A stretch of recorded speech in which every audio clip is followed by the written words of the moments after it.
Hey guys, tonight we start with a question that will linger in your mind. What if I told you that in 1925 Paris, you could stroll into any pharmacy and purchase the same drug that ruins lives on American streets today, and it was entirely legal? What if the remedy your doctor recommended for a basic cough was in fact heroin? And what if some of America's most celebrated writers weren't merely sipping absinthe in Parisian cafes, but injecting the very drug we dread the most nowadays? This isn't made up. This is the astonishing real tale of how the City of Light turned into the world's initial heroin hub. Before we delve into this remarkable enigma as a team, hit that subscribe button immediately, because what you'll hear next will alter your perspective on both Paris and addiction permanently. And I'm truly interested. Are you tuning in at 2 a.m. like the majority of our group? Share your current time in the comments. I enjoy spotting our worldwide community of night owls. Now lower those lights, settle in comfortably, because we're on the verge of stepping into a Paris you never knew was real. Picture this. It's March 15th, 1925. You're an American author disembarking from the boat train at Gare du Nord. The exchange rate makes your dollars go a long way like enchantment. Rent is practically free, and each cafe offers the promise of artistic motivation. This is the Paris of your fantasies, Hemingway's domain, where ideas pour out like wine and liberty has a flavor sweeter than champagne. But here's the detail no one shares about this utopia. Within 6 months, 1 in 4 American expatriates in Montmartre will have experimented with heroin. Not as a reckless form of defiance, but as a remedy, following doctors' instructions. Let me astonish you with this detail. The Bayer Pharmaceutical Company, yes, the same Bayer that produces aspirin, was still promoting heroin in 1925 as the secure, non-addictive cough reliever. Their genuine slogan was, "Heroin, the sedative for coughs." Can you imagine that? They were actually positioning heroin as safer than alcohol.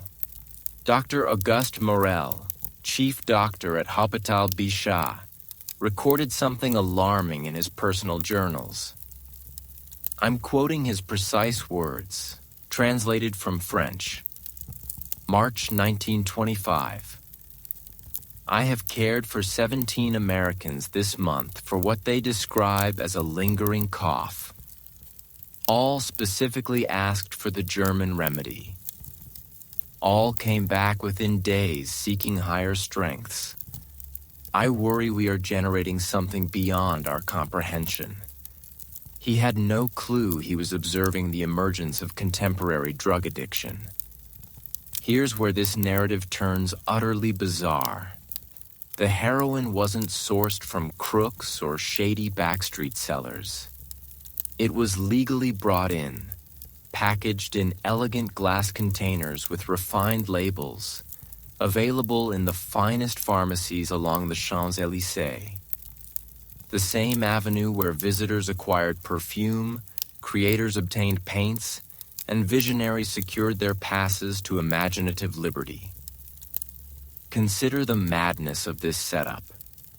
You could enter Pharmacie du Louvre, directly opposite the globe's most renowned museum, and acquire pure heroin more easily than purchasing a telephone.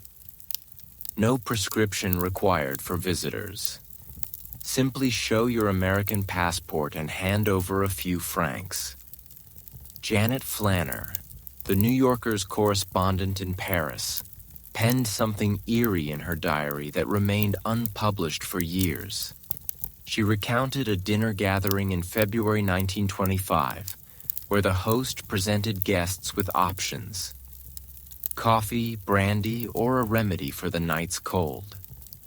She assumed it was refined European wit. The remedy was heroin blended with cocaine, what sellers would eventually term a speedball. By summer 1925, the shift was unmistakable. The same cafes that had hummed with fervent discussions on art and literature fell strangely silent.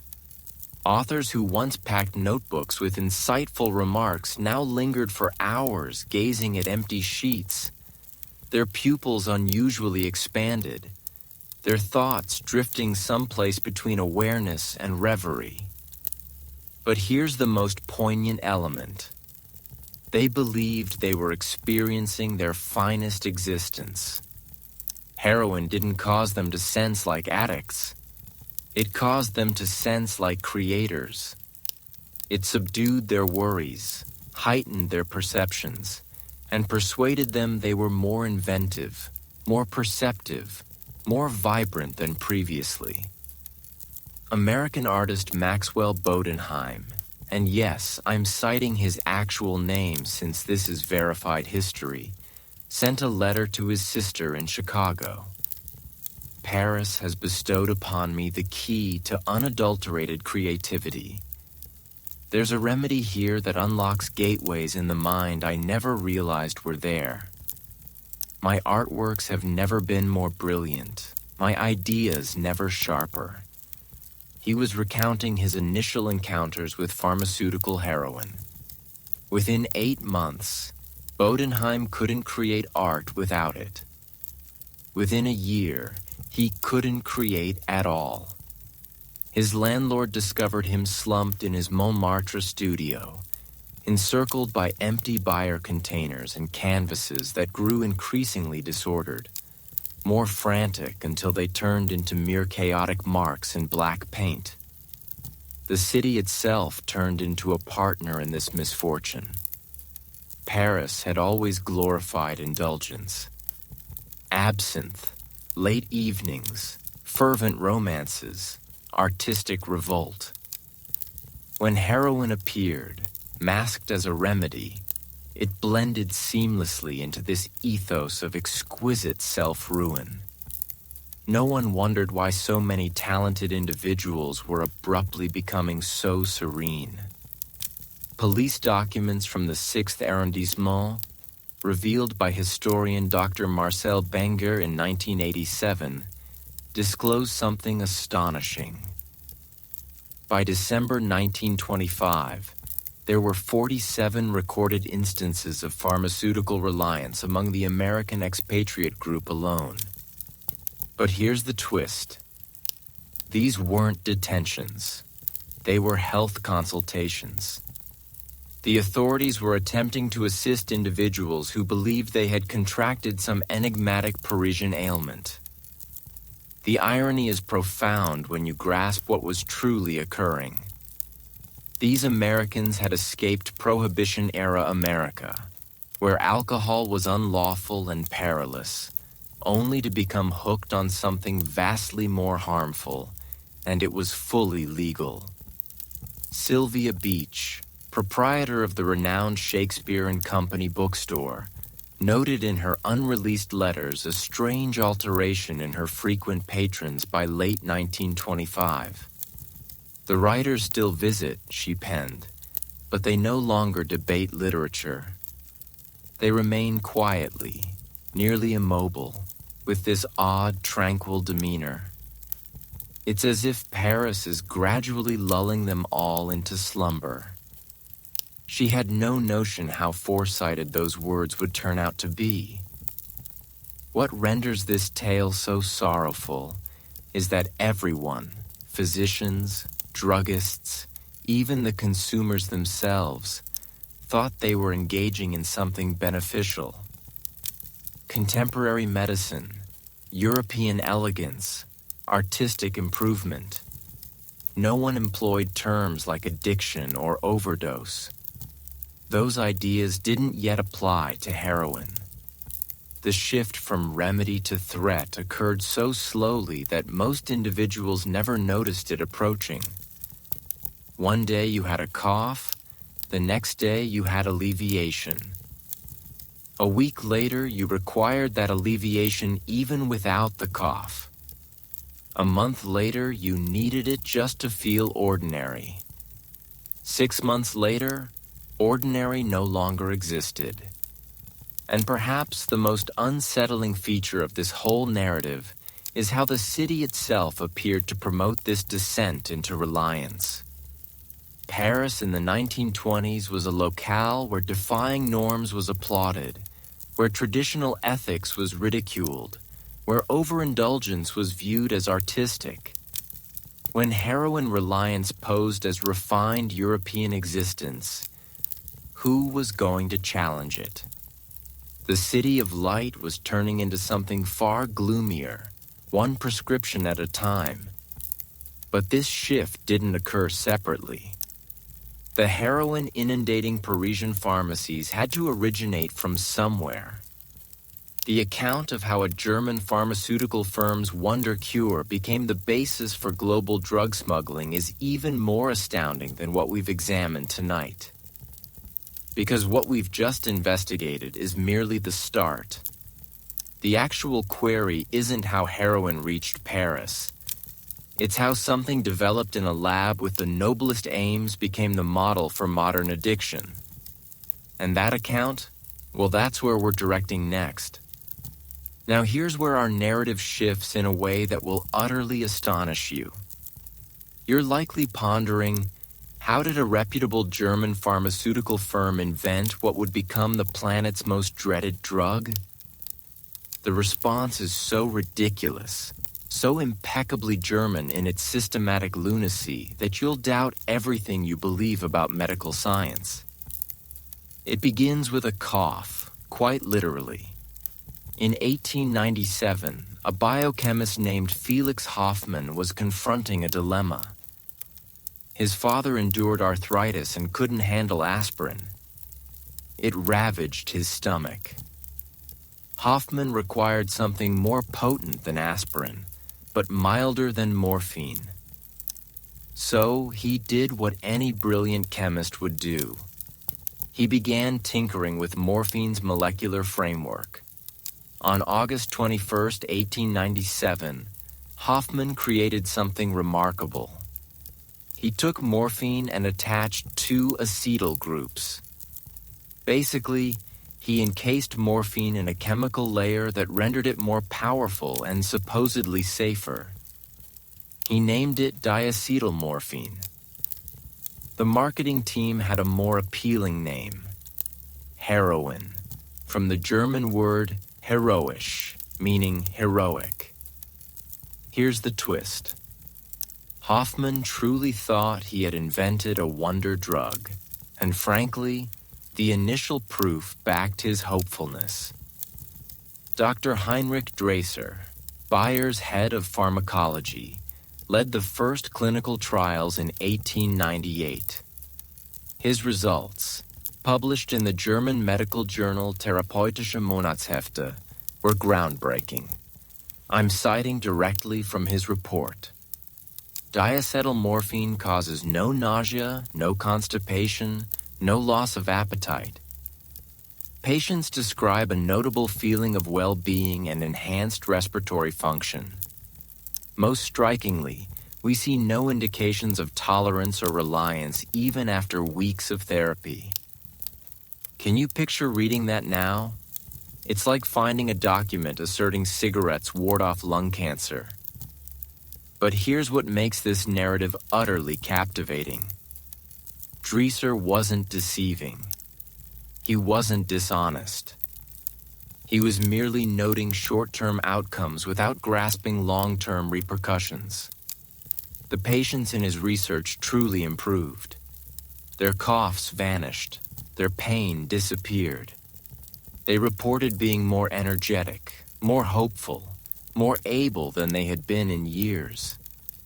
What Dresser didn't comprehend, what no one could have comprehended in 1898, was that heroin's chemical layer allowed it to pass the blood-brain barrier quicker than morphine. Once in the brain, that layer broke down, delivering pure morphine straight into neural routes. It was like contrasting a soft tap on the door to smashing it open with a battering ram. By 1899, Bayer was promoting heroin in 43 countries. Their advertisements were amusingly assured. One German ad declared, "Heroin, the king of medicines, conquers all pain without addiction." Another assured, "One spoonful replaces a bottle of cough syrup." They weren't technically incorrect. It did perform better than any other option available. The company's internal communications, uncovered in Bayer's archives in 1987 by pharmaceutical historian Dr. Charles Mann, disclosed something remarkable about their outlook. In a 1900 letter to global distributors, sales director Georg Merck wrote, "We have produced something that will transform medicine. Heroin embodies the height of pharmaceutical success. All the advantages of opium with none of the disadvantages." Think about how self-assured you must be to pen those words. These weren't drug peddlers. They were researchers, executives, cornerstones of German society who sincerely believed they were aiding humanity. But the true brilliance of Bayer's setup was their distribution plan. They didn't merely sell heroin. They informed doctors about it.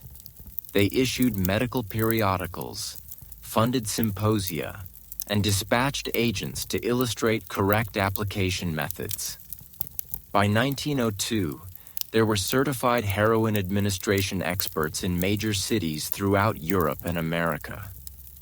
Dr. August Beer, professor of surgery at the University of Berlin, became heroin's most zealous proponent. His 1903 textbook, Modern Pain Management, allocated a full chapter to heroin's uses. He wrote, and I'm translating from the German original, "Never before has medical science held such an exact tool for managing human pain. Heroin accomplishes what opium pledged but could never fulfill. Total pain relief without the haze of addiction." The sorrowful irony is that Beer was partly correct. Heroin did function better than anything else on offer.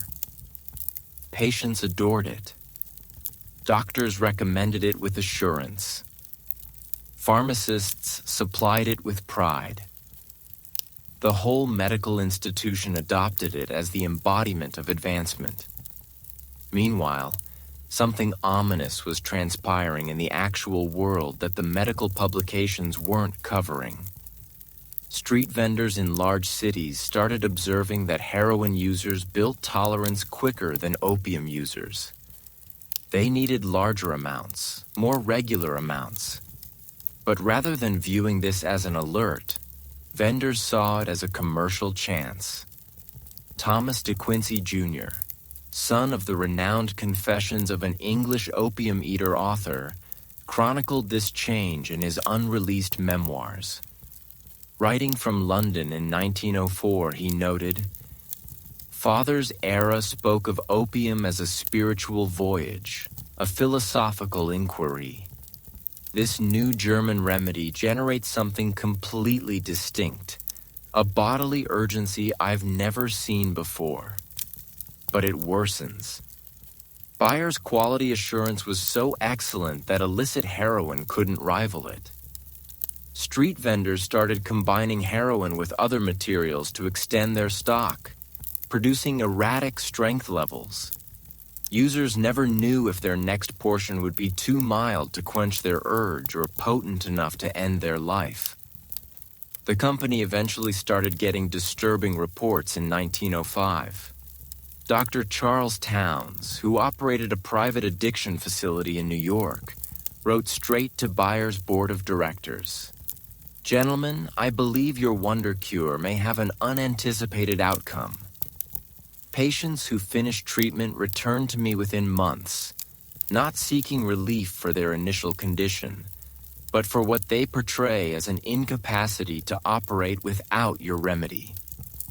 Bayer's reply, according to their stored correspondence, was administrative evasion at its best. They asked for additional data, implied Towns was misinterpreting standard medical reliance, and proposed sending a company agent to correctly instruct his team on heroin's proper uses.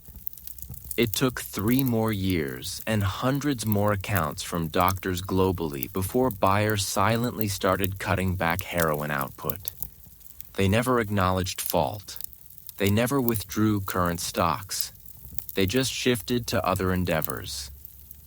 Meanwhile, millions of bottles of pharmaceutical-grade heroin stayed in distribution, freely obtainable in pharmacies around the world. By 1910, the medical community was divided between those who still trusted in heroin's advantages and those who were starting to suspect something awful had been released. But the harm was already inflicted. A whole generation of health professionals had been educated to prescribe heroin. An entire system existed to produce and circulate it. And most crucially, millions of individuals worldwide had been exposed to a substance that would fundamentally change their connection with their own awareness. Here's the part that should alarm you. When Bayer finally recognized heroin's addictive qualities in 1913, they didn't express regret or provide recovery programs. They simply ceased manufacturing it and switched to aspirin promotion. The company's formal announcement in German medical journals basically stated, "We have progressed beyond this early trial to concentrate on our more triumphant pharmaceutical accomplishments." Moved beyond it. They had established the pattern for modern drug addiction and then simply departed. But the story doesn't conclude with Bayer's corporate forgetfulness. All those bottles of heroin they had spread worldwide didn't simply vanish. They became the groundwork for something much bigger, much riskier. Because while Bayer was quietly withdrawing from heroin production, other individuals were observing closely, noting its impacts, its earnings margins, and its astonishing capacity to generate faithful clients. And some of those individuals weren't physicians or druggists. They were business people with far looser moral guidelines and a much stronger grasp of supply and demand. The shift from medicine cabinet to street corner was about to commence, and Paris, with its ideal mix of accessible supply, susceptible population, and cultural acceptance for experimentation, was about to become the epicenter for the world's first modern drug outbreak. What occurs when you place America's most gifted writers in the planet's most lenient city and grant them unrestricted access to pharmaceutical-grade heroin? You obtain one of the most sorrowful and intriguing sections in literary history. A narrative so shadowy that most biographers still decline to reveal the full truth. Let me pose a question to you. Have you ever pondered why so many outstanding American novels from the 1920s possess this peculiar dreamy essence? Why Hemingway's writing grew so concise and mesmerizing? Why Fitzgerald's figures appear to drift through their scenes in a mist of exquisite sorrow? The explanation isn't solely artistic brilliance. It's chemical augmentation that evolved into chemical reliance. The lost generation didn't merely lose themselves in Paris. They lost themselves to Paris, and heroin was their guide. Ernest Hemingway reached Paris in December 1921 with his wife Hadley and precisely $1,000 in savings. By his own description in A Movable Feast, he was expending about $50 a month on living costs. But here's what he never referenced in his published recollections. According to receipts uncovered in his personal documents at the John F. Kennedy Presidential Library, he was spending an extra $30 monthly at Pharmacie Saint-Germain solely on respiratory remedies. $30 doesn't seem substantial until you recognize that pharmaceutical heroin cost roughly 50 cents per bottle in 1922. Hemingway was buying 60 bottles of heroin every month. That's 2 bottles per day for a respiratory issue that he never disclosed to any of his acquaintances or biographers. Sylvia Beach, owner of Shakespeare and Company bookstore, maintained thorough customer records that weren't disclosed until 1995. Her notations about Hemingway are captivating and sorrowful. In March 1923, she wrote, "Ernest visits daily now, but rarely buys books. He sits for hours reading the same page, occasionally jotting notes that seem profound to him, but appear largely incomprehensible to others. His eyes have developed a peculiar distant quality, as if he's seeing something the rest of us cannot." She was describing the early stages of heroin addiction without realizing it. But Hemingway wasn't isolated. F. Scott Fitzgerald's medical files from the American Hospital in Paris, acquired by biographer Nancy Milford in the 1970s, show multiple treatments for what doctors identified as nervous exhaustion and respiratory issues. The typical treatment was daily portions of heroin-based medication for soothing effects and better breathing. Fitzgerald's letters to his editor Maxwell Perkins during this time are eerily telling. In a 1924 letter, he wrote, "Paris has given me a new comprehension of consciousness itself. There are medical treatments here that unlock doors in the mind I never knew existed. My writing has never felt more effortless, more true to some deeper reality." He was describing his experience with legally prescribed heroin. The most sorrowful case might be Hart Crane, whose mother discovered his Paris journals after his suicide in 1932. Literary scholar Paul Mariani, who edited Crane's complete correspondence, found entries that depict a crushing image. In one journal entry from 1925, Crane wrote, "The medicine they give for melancholy here is miraculous. All the sharp edges of existence become soft, manageable. I can finally write without the terrible anxiety that usually accompanies creation. But I find I cannot write without it." Within 18 months, Crane couldn't function without his medicine at all. What makes this story absolutely fascinating is how the writers themselves justified their reliance. They weren't drug addicts. They were artists exploring consciousness. They weren't purchasing street drugs. They were acquiring legitimate medicine from respectable pharmacies. They weren't ruining their lives. They were enhancing their creativity. Gertrude Stein, who stayed largely free from drugs herself, recorded this transformation in her unpublished notebooks. She wrote with her typical bluntness, "The boys are becoming ghosts of themselves. They arrive at my salon speaking of profound insights and revolutionary artistic breakthroughs, but their insights make no sense, and their breakthroughs never materialize on paper. They are disappearing into their own minds." The pharmaceutical companies inadvertently enabled this literary tragedy through their aggressive marketing to expatriate communities. A 1924 advertisement in the Paris Tribune, the city's English-language newspaper, promised German engineering meets Parisian sophistication. Bayer heroin, the modern solution for modern anxieties. Recommended by physicians for artistic types suffering from nervous strain. Artistic types suffering from nervous strain. They were literally targeting creative people who were already vulnerable to mental health issues. Dr. William Carlos Williams, the poet-physician who treated several American expatriates during visits to Paris, wrote in his medical journal, "I'm witnessing something unprecedented. These are brilliant minds, sophisticated individuals who have somehow convinced themselves that pharmaceutical dependency is artistic exploration. They speak of their medicine as if it were a muse, a collaborator in their creative process."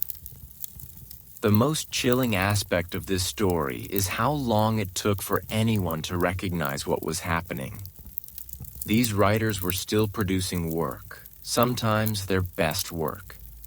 Hemingway wrote, "The sun also rises while dependent on heroin." Fitzgerald penned some of his most beautiful short stories while under the influence. From the outside, it looked like Paris was inspiring incredible creativity. But the quality was beginning to change. Literary critic Edmund Wilson, who visited Paris frequently during this period, noticed something disturbing in his friend's work. In a letter to his publisher in 1926, he observed, "The new writing coming out of Paris has a strange quality. Beautiful, but somehow hollow, as if the writers are describing life from behind glass. They're writing about emotions they can no longer fully feel." The tragedy deepened when some writers began recognizing their dependency, but found themselves trapped by their own success. Hemingway's notebook from 1925, discovered by his son Patrick decades later, contains this heartbreaking entry.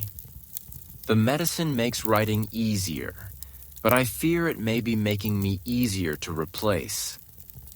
Am I still the writer, or has the medicine become the writer?" By 1926, the American expatriate community in Paris was splitting into two groups: those who had avoided pharmaceutical dependency and those who couldn't function without it. The dividing line often determined who would return to America with their talent intact and who would remain in Paris, slowly disappearing into a chemical fog. Malcolm Cowley, in his memoir Exile's Return, described visiting Montmartre cafes in late 1926. You could identify the heroin users instantly. They sat alone, writing furiously for hours, convinced they were producing masterpieces. But if you read over their shoulders, it was often the same paragraph written again and again, or pages of beautiful phrases that meant absolutely nothing. The saddest part is that some of these writers produced genuinely great work while dependent on heroin. The drug didn't just destroy creativity, it sometimes enhanced it before destroying the creator. Critics still debate whether works like The Sun Also Rises would have been as emotionally powerful without heroin's influence on Hemingway's consciousness. But here's what makes this tragedy even more complex. The writers weren't the only Americans falling into pharmaceutical dependency. They were just the most visible, the most documented. Paris in the 1920s was full of American businessmen, students, tourists, and expatriates from every walk of life, all discovering the same miracle medicine that promised to solve everything from homesickness to creative anxiety. The lost generation was about to become much larger than anyone imagined. Because while the writers were documenting their descent into dependency through their art, Paris itself was transforming around them. The same neighborhoods that had welcomed American dreamers were becoming something entirely different, a testing ground for what would become the modern drug economy. And at the center of this transformation was a district that embodied everything beautiful and terrible about 1920s Paris Montmartre, where art and addiction were about to collide in ways that would change both forever. Imagine climbing the cobblestone streets of Montmartre in 1925. past the windmills and artist studios toward the Sacré-Cœur Basilica, gleaming white against the Parisian sky. You're expecting to find painters with their easels, poets scribbling in notebooks, dancers rehearsing for the Moulin Rouge. Instead, you discover something that will haunt you forever. The world's most beautiful neighborhood transforming into the world's first modern drug marketplace. This is the story of how Montmartre, the sacred mountain of art, became the epicenter of pharmaceutical hell. Let me paint you a picture that most history books won't tell you. In 1920, Montmartre was exactly what you'd imagine. Romantic, bohemian, filled with struggling artists who painted by day and debated philosophy by night. By 1927, police records show it had become something entirely different.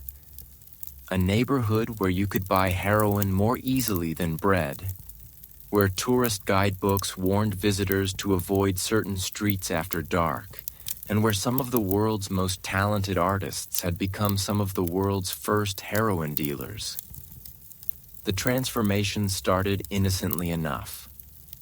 Henri de Toulouse-Lautrec had died in 1901, but his spirit lived on in the cafes and cabarets where artists gathered. The Lapin Agile, that famous cabaret where Picasso once painted, became an unofficial meeting place for American expatriates seeking authentic Parisian culture. What they found instead was something much more dangerous. Marcel Savage, a French journalist who documented Montmartre's nightlife for Le Figaro, wrote in his 1925 exposé, "The Americans arrive seeking inspiration and find instead a chemical substitute for talent. Our sacred mountain is being transformed into something I can barely recognize." The change was gradual but devastating. It started with artists sharing their medicine with friends who couldn't afford pharmacy prices. A painter named Jean-Baptiste Clémore, according to police records from the 18th arrondissement, began selling portions of his heroin prescription to fellow artists in 1923. His reasoning, as recorded in his statement to authorities, was, "We are all suffering from the same ailment, the inability to create without anxiety. Why should only those who can afford pharmacies have access to the cure?" By 1924, Clémore was buying heroin in bulk and distributing it from his studio on Rue des Abbesses. He wasn't a criminal. He was an entrepreneur solving what he saw as a community problem. The police report describes his operation. Subject maintains detailed customer records, provides usage instructions, and offers payment plans for struggling artists. This appears to be a legitimate business model adapted to an unusual product. But here's where this story gets absolutely wild. Montmartre's heroin trade was initially dominated by artists selling to other artists. These weren't hardened criminals. They were painters, poets, and musicians who had accidentally discovered that heroin was more profitable than their art. Suzanne Valadon, the famous painter and mother of Maurice Utrillo, documented this transformation in her private letters to art dealer Ambroise Vollard. In a letter dated September 1925, she wrote, "Maurice has found new friends among the Americans, but they are not discussing art. They gather in studios not to paint, but to share medicines that make them believe they are painting masterpieces. The smell of turpentine is being replaced by the smell of something else entirely." What she was smelling was pharmaceutical-grade heroin being heated in spoons, the same technique that would later become synonymous with street drug use worldwide. The geography of Montmartre made it perfect for this emerging trade. The winding streets provided privacy. The artist studios offered legitimate cover, and the constant flow of tourists created both customers and camouflage. Police Commissioner François Besse, in his confidential report to the prefecture, described Montmartre in 1926 as a maze of legitimate artistic activity concealing illegitimate pharmaceutical distribution. But the most shocking aspect of Montmartre's transformation wasn't the dealers. It was the customers. Tourist logs from the Hôtel de Toca, located in the heart of Montmartre, show that American visitors were specifically requesting rooms near the artistic quarter where one might obtain European medicines unavailable in America. People were traveling to Paris specifically for heroin tourism.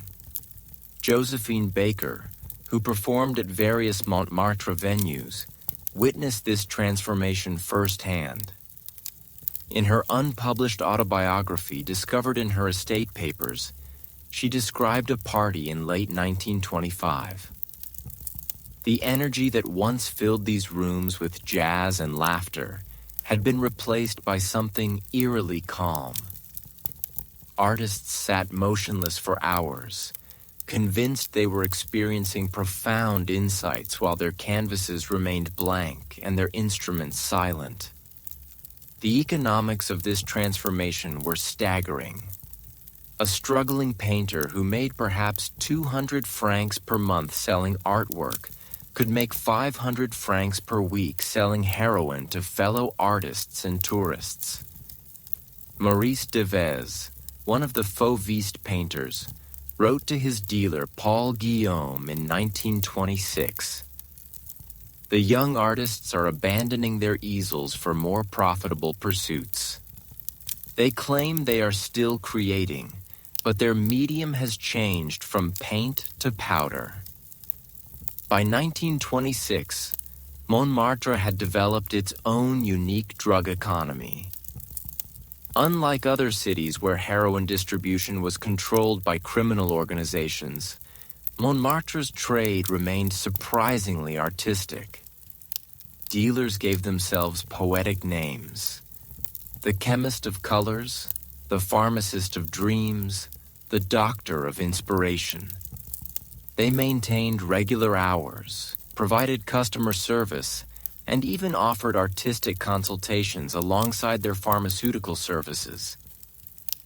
The most successful dealer was a failed sculptor named Auguste Perret, not to be confused with the famous architect. Police surveillance records declassified in 1985 revealed that Perret operated from a studio on Rue du Mont-Cenis, selling heroin disguised as art supplies. His customers included 17 documented American expatriates, 12 British tourists, and over 30 French artists. Perret's operation was sophisticated beyond anything law enforcement had seen before. He maintained customer records, tracked usage patterns, and even provided what he called artistic guidance to help customers maximize their creative output while using heroin. His notebook, seized during his 1927 arrest, contained detailed observations about each customer's artistic progress under the influence. One entry about an American painter named Robert, last name redacted, reads, "Subject reports increased color sensitivity and enhanced spatial awareness. However, completion rate of paintings has decreased significantly. Recommend reducing dosage to maintain productivity while preserving enhanced perception." He was conducting clinical trials on artistic creativity and heroin dependency. The transformation of Montmartre wasn't just changing individual lives. It was changing the entire character of Parisian art. Gallery owner Daniel Henry Kahnweiler, who represented Picasso and other major artists, noted in his business correspondence a disturbing trend. The new work coming from Montmartre has a peculiar quality. Technically proficient, but emotionally distant. Beautiful, but somehow hollow. It's as if the artists are painting life from behind a veil. What he was seeing was art created under the influence of heroin, work that maintained technical skill but lost emotional authenticity. The tragic irony is that many of these artist dealers genuinely believed they were contributing to artistic evolution. They saw themselves as pioneers exploring the relationship between consciousness and creativity. They were documenting their experiments, maintaining detailed records, and sharing their findings with fellow artists.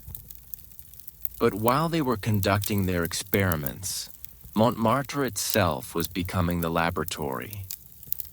The neighborhood that had nurtured Picasso, Renoir, and Toulouse-Lautrec was slowly being transformed into something unprecedented.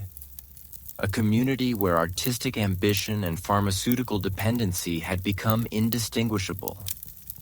By late 1926, the transformation was complete. Montmartre had become a place where tourists came not just to see art, but to buy drugs, where artists gathered not to create, but to consume, where the sacred mountain of creativity had become the birthplace of modern drug culture. But this was only the beginning of Montmartre's dark metamorphosis. Because while local artists were running small-scale operations, selling to friends and tourists, someone else was watching, learning, and planning something much larger.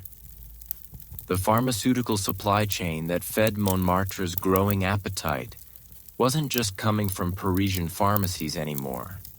It was flowing through international networks that connected Paris to the opium fields of China, the laboratories of Switzerland, and the criminal organizations of 3 continents. The artistic experiment was about to become a global enterprise, and the consequences would reshape not just Montmartre but the entire world's understanding of drugs, crime, and international commerce. The story I'm about to tell you sounds like something from a spy novel, but it's absolutely true. How did heroin travel 8,000 miles from Chinese opium fields to Parisian art studios? And why did this journey create the blueprint for every international drug network that followed? The answer involves Chinese merchants, Swiss chemists, French diplomats, and a conspiracy so vast that it took governments decades to understand what they were fighting. This is the tale of the world's first global drug supply chain. And it started with a simple business problem. By 1925, the demand for heroin in Paris far exceeded what local pharmacies could supply. Remember, Bayer had stopped manufacturing heroin in large quantities by 1913. But the addiction they'd created wasn't going anywhere. Someone had to fill that gap. And the someone who stepped up changed the world forever. His name was Chang Ming. And according to French colonial records discovered by historian Dr. Catherine Lamour in her 1974 investigation, he was the most unlikely drug kingpin imaginable. Chang was a legitimate businessman who owned textile factories in Shanghai and maintained offices in Hong Kong, Marseille, and Paris. He spoke perfect French, held a degree from the London School of Economics, and was respected in international business circles. Chang's entry into the heroin trade wasn't criminal ambition. It was customer service. In 1924, Chang's textile business was struggling due to post-war economic instability. But his Shanghai office kept receiving unusual requests from French business contacts. Could he help obtain pharmaceutical supplies that were becoming difficult to source in Europe? Chang, being a clever businessman, investigated these requests and discovered something fascinating. French customs records from 1925, obtained through a Freedom of Information request by journalist Alan Block in 1982, show that Chang began importing what he declared as pharmaceutical raw materials from Chinese suppliers. These materials were morphine-based, the chemical precursor to heroin, being shipped legally under pharmaceutical licenses. But here's where Chang's genius becomes apparent. He wasn't importing finished heroin, which would have raised suspicions. He was importing morphine base and having it processed into heroin in Switzerland, where chemical manufacturing was less regulated. Swiss industrial records archived at the Federal Institute of Technology in Zurich show that 3 legitimate pharmaceutical companies were contracted to perform these custom chemical conversions for Chang's European clients. Think about the brilliance of this system. Chinese suppliers produced morphine legally for pharmaceutical use. Swiss laboratories converted it to heroin legally as a chemical manufacturing service. French customs officials saw properly documented pharmaceutical imports from reputable Swiss companies. Nobody was technically breaking any laws because international drug control agreements didn't exist yet. Chang's network grew rapidly. By 1926, according to intercepted correspondence found in French intelligence archives, he was coordinating with suppliers in Turkey, processors in Switzerland, distributors in Marseille, and customers throughout France. But the most sophisticated part of his operation wasn't the geography. It was the documentation. Every shipment came with authentic pharmaceutical licenses. Every chemical conversion was performed by licensed laboratories. Every border crossing was backed by legitimate business contracts.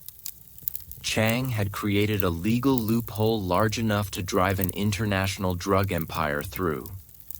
French intelligence officer Captain Maurice Dufour, whose confidential reports were declassified in 1995, described Chang's operation in terms that sound remarkably modern. This individual has created something unprecedented.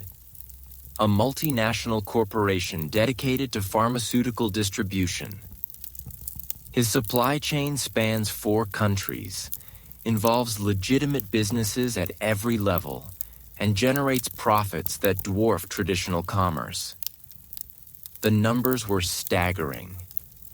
Chang's business records, seized during a 1928 raid, showed monthly revenues exceeding 500,000 francs, equivalent to roughly $2 million in today's currency. His profit margins were over 300%, and his customer base included not just individual users, but wholesale distributors across Europe. But Chang wasn't the only player in this emerging market. Turkish opium merchants, seeing the success of the Chinese connection, began establishing their own pipelines to European markets. Hassan Pasha, a Turkish businessman documented in British diplomatic cables, created a competing network that shipped raw opium through Bulgaria, processed it in Hungary, and distributed the finished heroin through Vienna. These weren't criminal organizations in the traditional sense. They were international business networks adapting to market demand. They maintained offices, employed accountants, and operated like any other multinational corporation. The only difference was their product. The complexity of these networks baffled law enforcement. Police Inspector Jean Chiappe, who led France's first international drug investigation, wrote in his 1927 report, "We are dealing with something entirely new. These are not criminals hiding in shadows, but businessmen operating in daylight.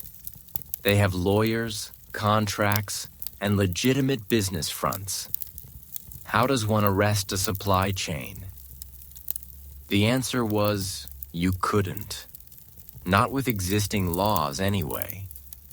The most fascinating aspect of these international networks was their sophistication.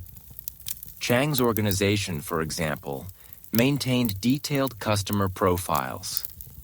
They tracked consumption patterns, adjusted supply based on seasonal demand, and even provided customer service for quality complaints.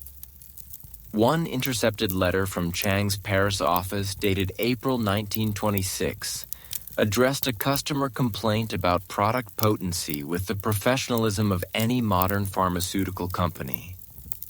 But the true genius of these networks wasn't just their international scope. It was their adaptability. When French authorities began scrutinizing shipments from Switzerland, the network simply rerouted through Belgium. When Belgian customs became suspicious, they moved operations to the Netherlands. They were always one step ahead because they were operating like legitimate businesses with the resources to adapt quickly.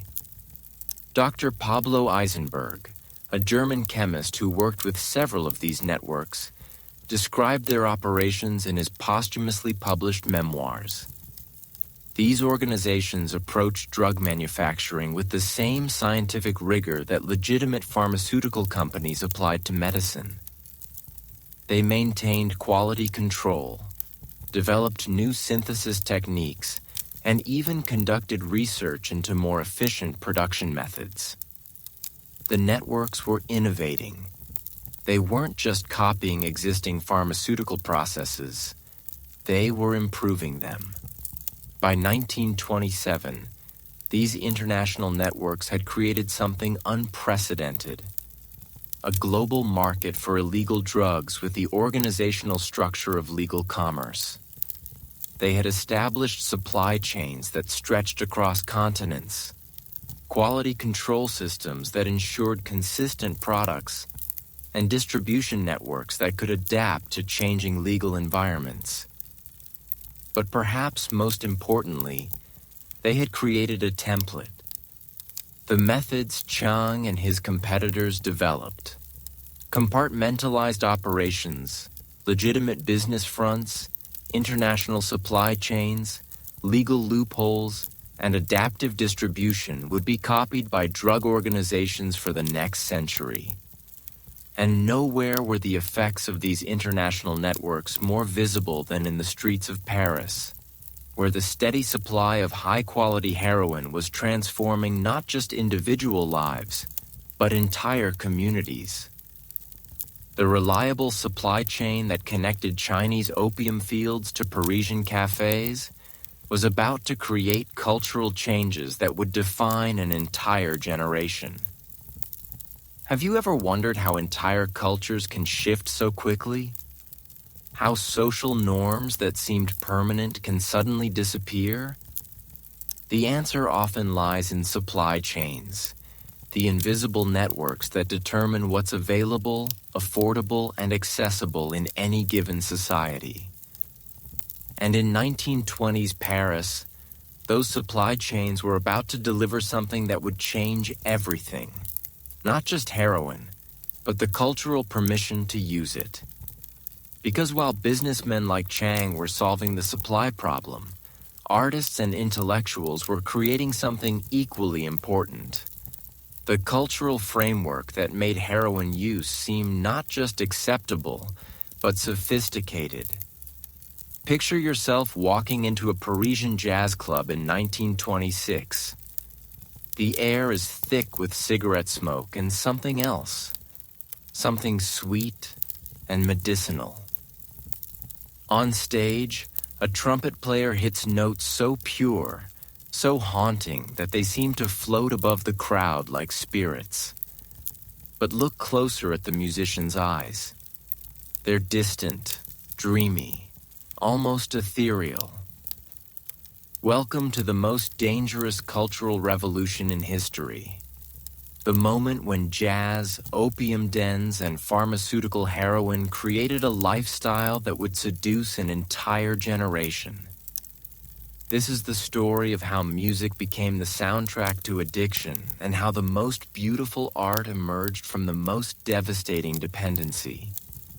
Let me take you inside Le Boeuf sur le Toit, the legendary jazz club on Rue Boissy d'Anglas. Opened in 1922 by Louis Moisses, it quickly became the epicenter of Parisian nightlife. By 1925, according to club records discovered by music historian Ludovic Tournès, it was something else entirely. A sophisticated drug salon disguised as a music venue. The transformation wasn't immediate or obvious. Jazz had arrived in Paris with American soldiers during World War I, but it exploded during the 1920s expatriate boom. The music was revolutionary, improvisational, emotional, utterly different from European classical traditions. It attracted rebels, intellectuals, and artists who saw jazz as the sound of freedom itself. But here's what most people don't realize. Jazz musicians were among the first professional groups to embrace pharmaceutical heroin as a creative enhancement. The reason was purely practical. Jazz demanded improvisation, spontaneous creativity under pressure. Many musicians suffered from performance anxiety, and heroin, marketed as a medicine for nervous conditions, seemed like the perfect solution. Sidney Bechet, the legendary saxophonist who spent significant time in Paris during this period, never explicitly discussed drug use in his published autobiography. But his personal letters housed at the Institute of Jazz Studies at Rutgers University tell a different story. In a 1925 letter to his brother, he wrote, "The medicine they use here for stage nerves is remarkable. All the tension disappears, but the music becomes more clear, more true.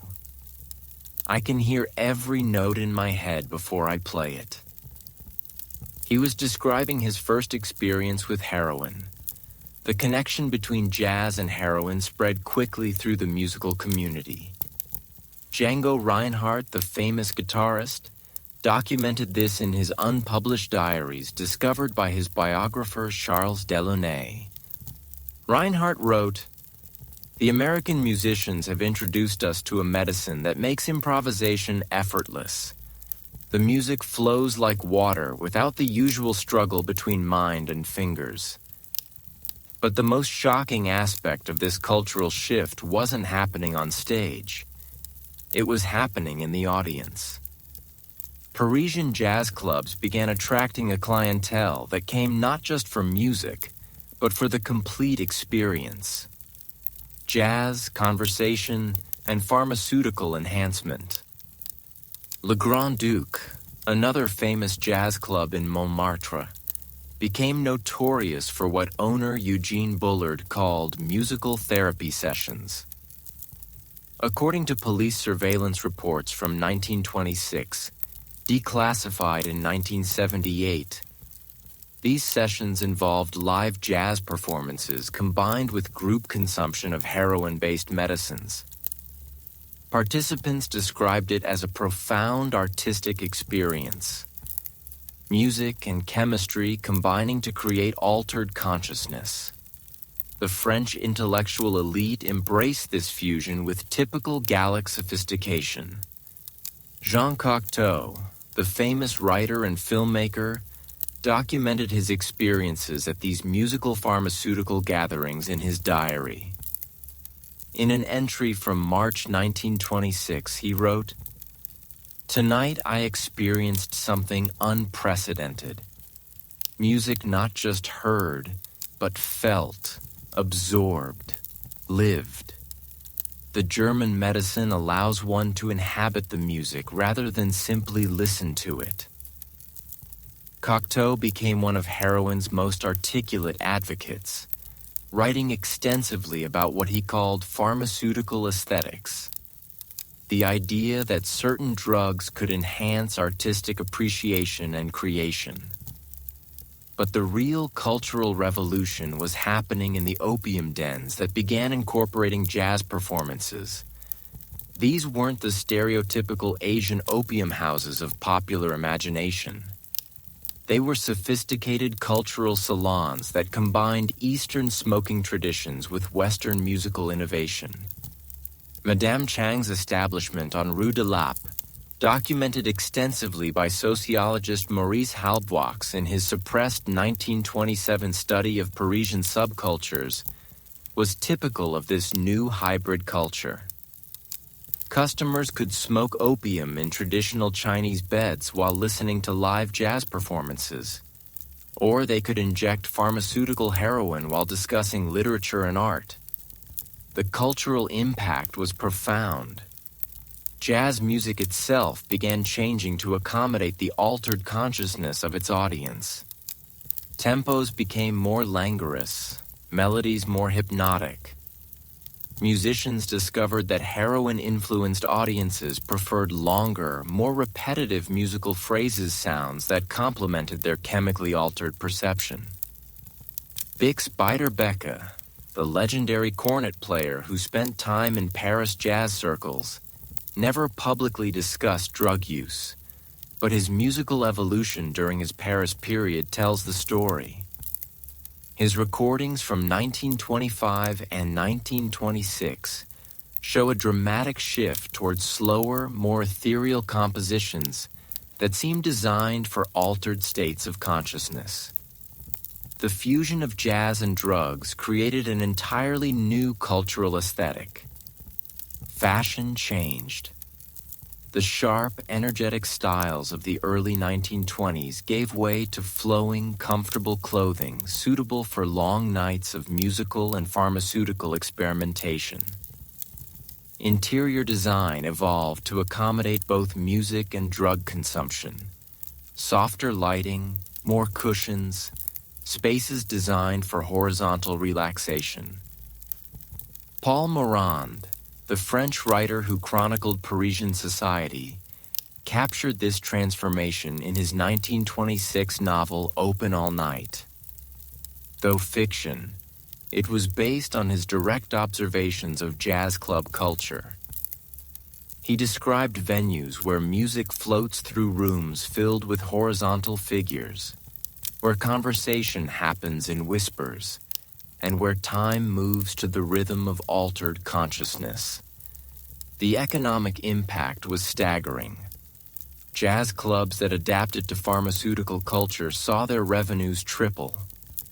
Musicians who embraced heroin enhancement commanded higher fees. Even legitimate businesses, furniture makers, lighting manufacturers, fashion designers, began catering to this new aesthetic of sophisticated drug consumption.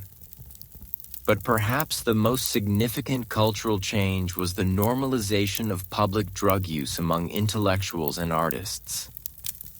What had once been private medical consumption became public cultural expression. Heroin injection became a social ritual like sharing wine or cigarettes. Man Ray, the American photographer working in Paris, documented this transformation in his unpublished photo series Pharmaceutical Portraits. These images, discovered in his estate, show well-dressed intellectuals and artists in the process of heroin injection, treating it as casually as drinking coffee. The photos were never published. They were too revealing of a culture that would soon be seen as deeply problematic. The most tragic aspect of this cultural revolution was its seductive power. Jazz and heroin culture attracted the most creative, most intelligent, most sensitive people in Paris. These weren't society's outcasts. They were its cultural leaders, the people who shaped taste, opinion, and artistic direction. Kiki de Montparnasse, the famous model and performer, captured the zeitgeist in her memoir. We thought we were living at the peak of sophistication. Jazz music, European medicines, artistic conversation. It felt like we had discovered the secret to enhanced living. We had no idea we were pioneering a lifestyle that would destroy so many lives. By 1927, jazz and drug culture had created something unprecedented. A sophisticated, intellectualized approach to chemical dependency that made addiction seem like artistic enlightenment. The music provided emotional justification. The pharmaceutical framing provided intellectual rationalization, and the social aspect provided community reinforcement. But this cultural revolution wasn't limited to musicians and intellectuals. It was spreading to every level of Parisian society, from the working-class neighborhoods where jazz clubs were opening to the elegant salons where society ladies were discovering their own reasons to embrace pharmaceutical enhancement. And that's where our story takes its most shocking turn. Because while artists and musicians were creating the cultural framework for heroin use, Paris's most respectable women were quietly developing their own relationship with this dangerous medicine. The society ladies who attended charity galas and literary salons were about to become the most unexpected casualties of the heroin epidemic. And their story reveals just how deeply this chemical had penetrated every corner of Parisian life. Behind the glittering facades of Paris's most elegant neighborhoods, something unthinkable was happening. While the world watched artists and musicians embrace heroin as creative enhancement, Paris's most respectable women, the wives of diplomats, the daughters of industrialists, the hostesses of literary salons, were quietly developing their own secret relationship with this dangerous medicine. This is perhaps the most shocking chapter of our story. How heroin addiction infiltrated the highest echelons of French society, hidden beneath layers of silk propriety and perfect manners. What I'm about to reveal will change everything you think you know about 1920s high society. Let me introduce you to the Countess Marie-Louise de Polignac, wife of a prominent French diplomat and hostess of one of Paris's most exclusive salons. According to her personal physician's records, discovered by historian Dr. Anne Mulstein in the Polignac family archives, the Countess first received heroin in 1924 as treatment for what her doctor diagnosed as nervous exhaustion and feminine hysteria. This wasn't unusual. Upper-class women in the 1920s faced unique social pressures.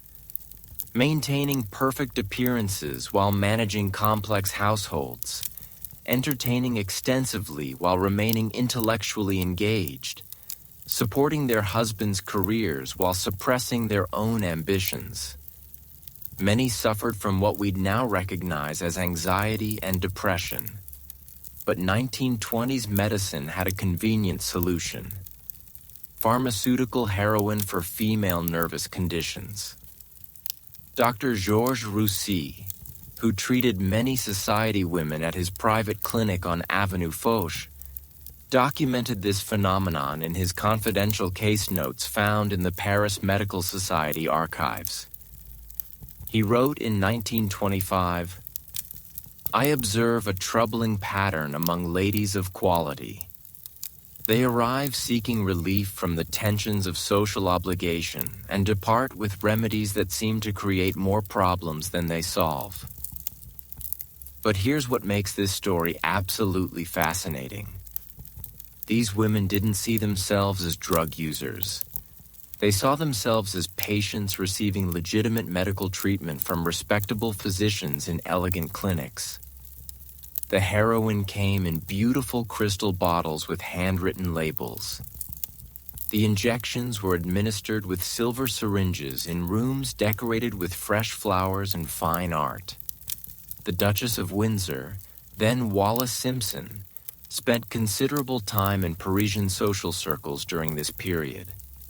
Her unpublished diaries housed at the Duchess of Windsor Museum contain revealing entries about the pharmaceutical culture among society women. In October 1925, she wrote, "Attended tea with the Baroness de Rothschild. The ladies discussed a remarkable German medicine that eliminates social anxiety entirely. Several demonstrated its effects. They became extraordinarily serene and articulate. She was describing her first exposure to heroin use among Parisian high society. The social rituals around pharmaceutical consumption became as elaborate as any other aspect of upper-class culture. Ladies would gather for what they called medical tea parties, elegant afternoon gatherings where heroin consumption was combined with intellectual discussion and social networking. Madame Juliette Récamier's salon on Rue de Rivoli became famous for these gatherings. According to social columnist Mathilde Dael, writing in l'Illustration newspaper, Récamier's Tuesday afternoons attracted the most sophisticated ladies of Paris society for discussions of literature, politics, and modern medical advances. What Dael didn't know was that the modern medical advances included group heroin consumption disguised as treatment for various feminine ailments. The medical establishment enthusiastically supported this trend. Dr. Paul Sallier, a prominent Parisian neurologist, published a paper in 1925 titled Pharmaceutical Solutions to Modern Feminine Stress. In it, he argued that society women faced unique psychological pressures requiring chemical intervention to maintain social functionality. His recommended treatment: regular doses of heroin for what he termed aristocratic neurasthenia. Think about the logic here. Doctors genuinely believed that upper-class women needed drugs to cope with the stress of being upper-class women. And honestly, given the constraints and pressures of 1920s high society, they weren't entirely wrong about the stress levels. But the consequences were devastating. The Marquise de Pompadour's granddaughter, Elizabeth, became one of the most documented cases of aristocratic heroin addiction. Her lady's maid, Catherine Moreau, kept detailed diaries about her mistress's decline, discovered by social historian Michel Perrault in 1978. Moreau wrote in March 1926, "Madame requires her medicine every 4 hours now. She cannot receive visitors, attend dinners, or even dress herself without first taking her treatment." The beautiful woman who once commanded every salon in Paris now spends most days in her bedroom waiting for her next dose. The transformation was heartbreaking. These women had been the cultural leaders of Parisian society, hosting salons where literature was discussed, politics debated, and artistic movements launched. Heroin addiction turned them into shadows of themselves, maintaining appearances while slowly disappearing into chemical dependency. What made this tragedy even more profound was the elaborate system of denial that surrounded it. Families hired private physicians to provide home medical care. Social circles developed euphemisms: taking one's medicine, receiving treatment, managing feminine difficulties. Nobody used words like addiction or dependency. Those concepts didn't exist in relation to respectable pharmaceutical use. The Baroness Elie de Rothschild's correspondence with her sister, archived at the Rothschild family estate, reveals the sophisticated rationalization these women developed.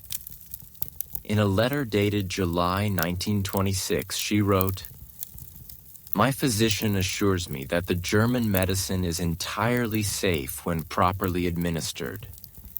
It allows me to fulfill my social obligations without the terrible anxiety that has plagued me since childhood. How fortunate we are to live in an age of such medical advancement."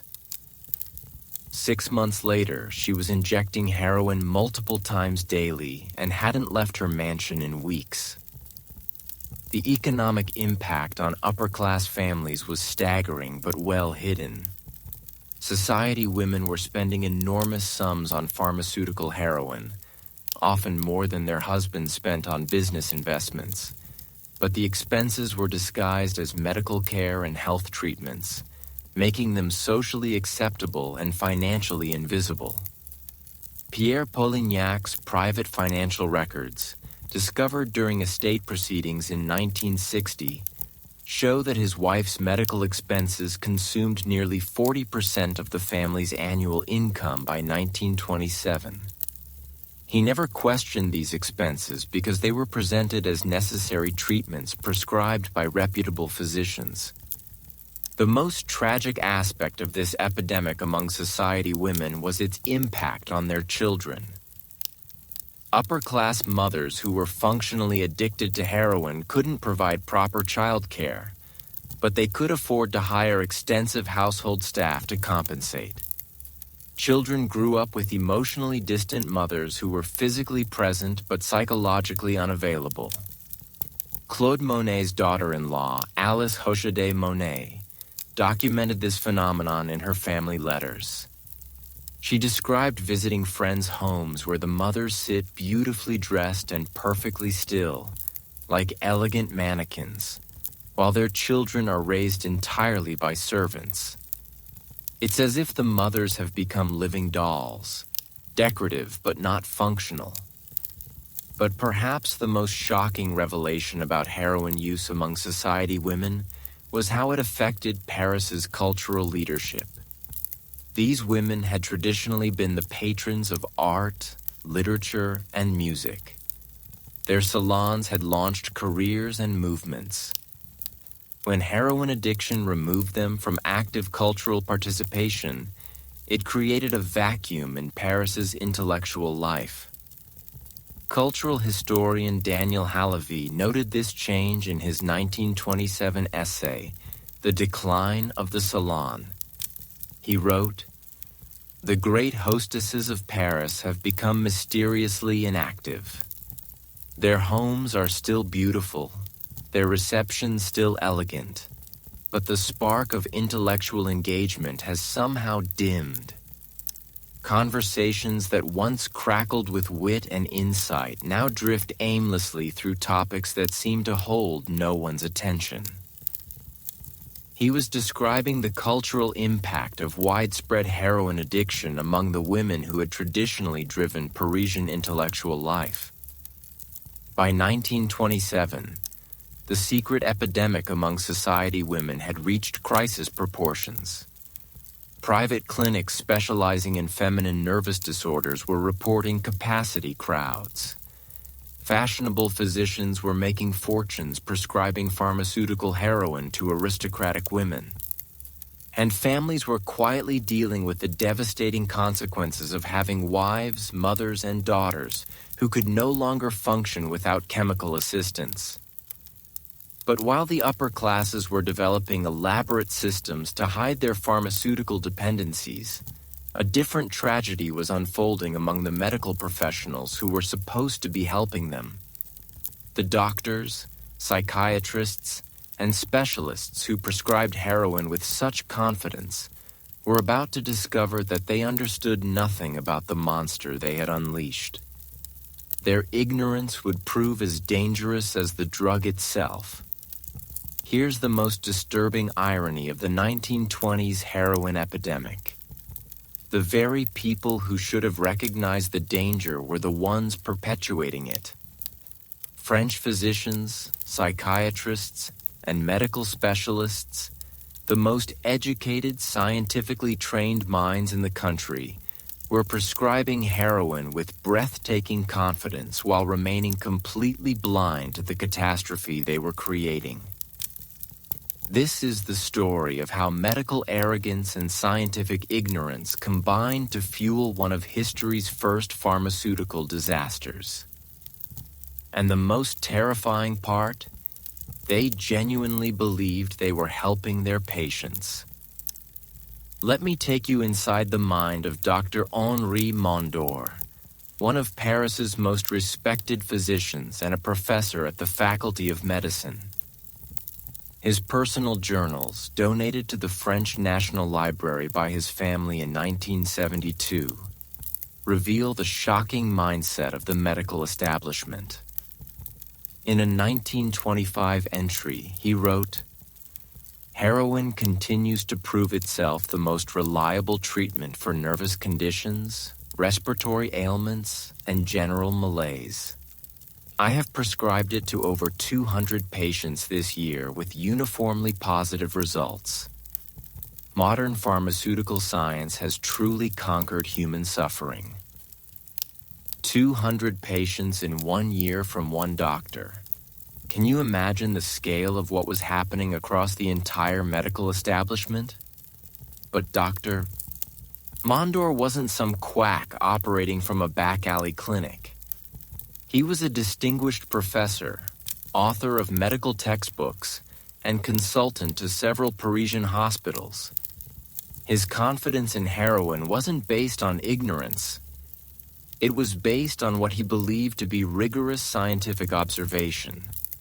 The problem was that medical education in the 1920s provided no framework for understanding addiction.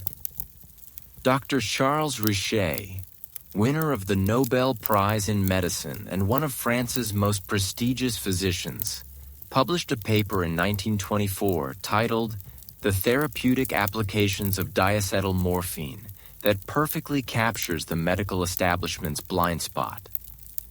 Richet wrote, "Concerns about dependency are largely unfounded when proper medical supervision is maintained. The key is gradual dose increases to maintain therapeutic effectiveness. Patients who express desire for more frequent administration are simply demonstrating normal physiological adaptation to effective treatment." Read that again. He was describing addiction symptoms and interpreting them as proof that the treatment was working.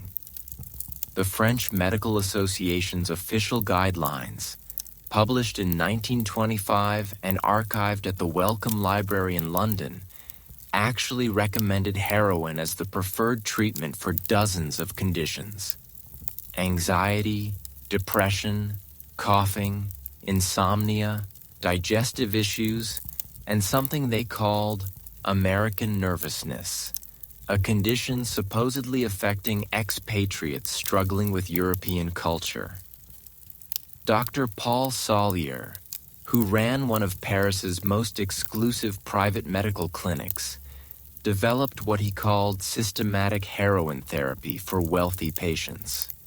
His treatment protocols, discovered in his clinic's archives, were meticulously detailed. Initial doses, escalation schedules, combination therapies, and maintenance programs. He treated heroin prescription like a precise science, completely unaware that he was systematically addicting his patients. Salyer's case notes from 1926 reveal the depth of medical delusion.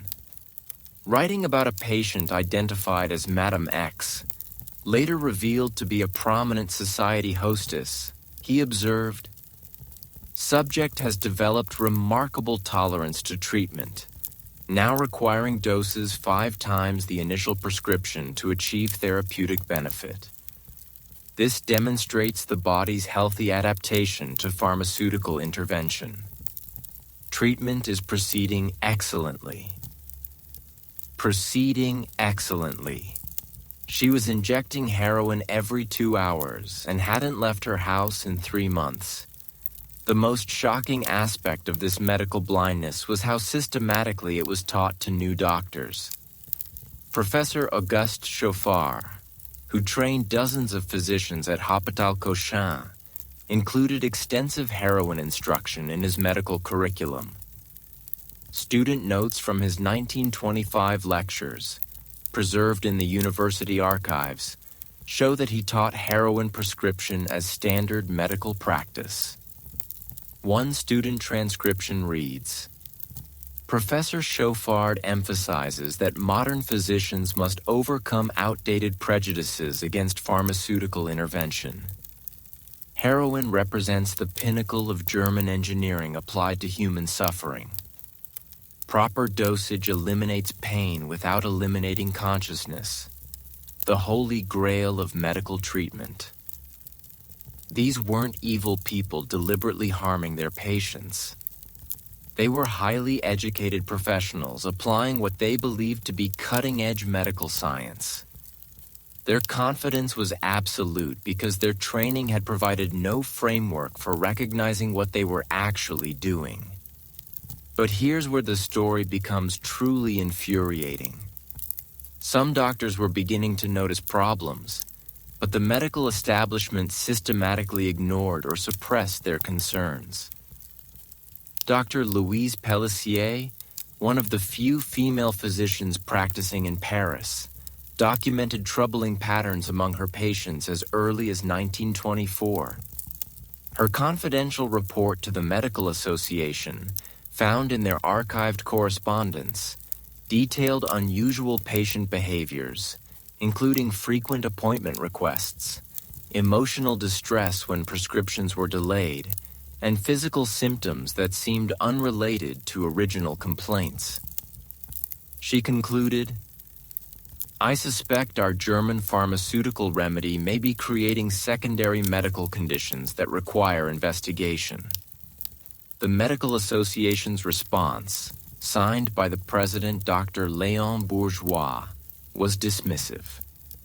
Dr. Pelletier's concerns appear to stem from insufficient experience with modern pharmaceutical applications.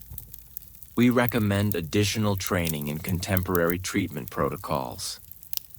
They ignored her because she was a woman, and her observations didn't fit their preconceptions about how modern medicine should work. Meanwhile, the few doctors who did recognize addiction were developing their own heroin dependencies. Dr. Marcel Labbé, a prominent neurologist, became addicted to heroin while treating his own patients.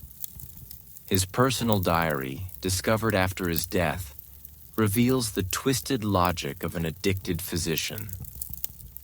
"I understand my patients' conditions intimately now. The medicine that helps them helps me provide better care. This is simply professional dedication taken to its logical conclusion."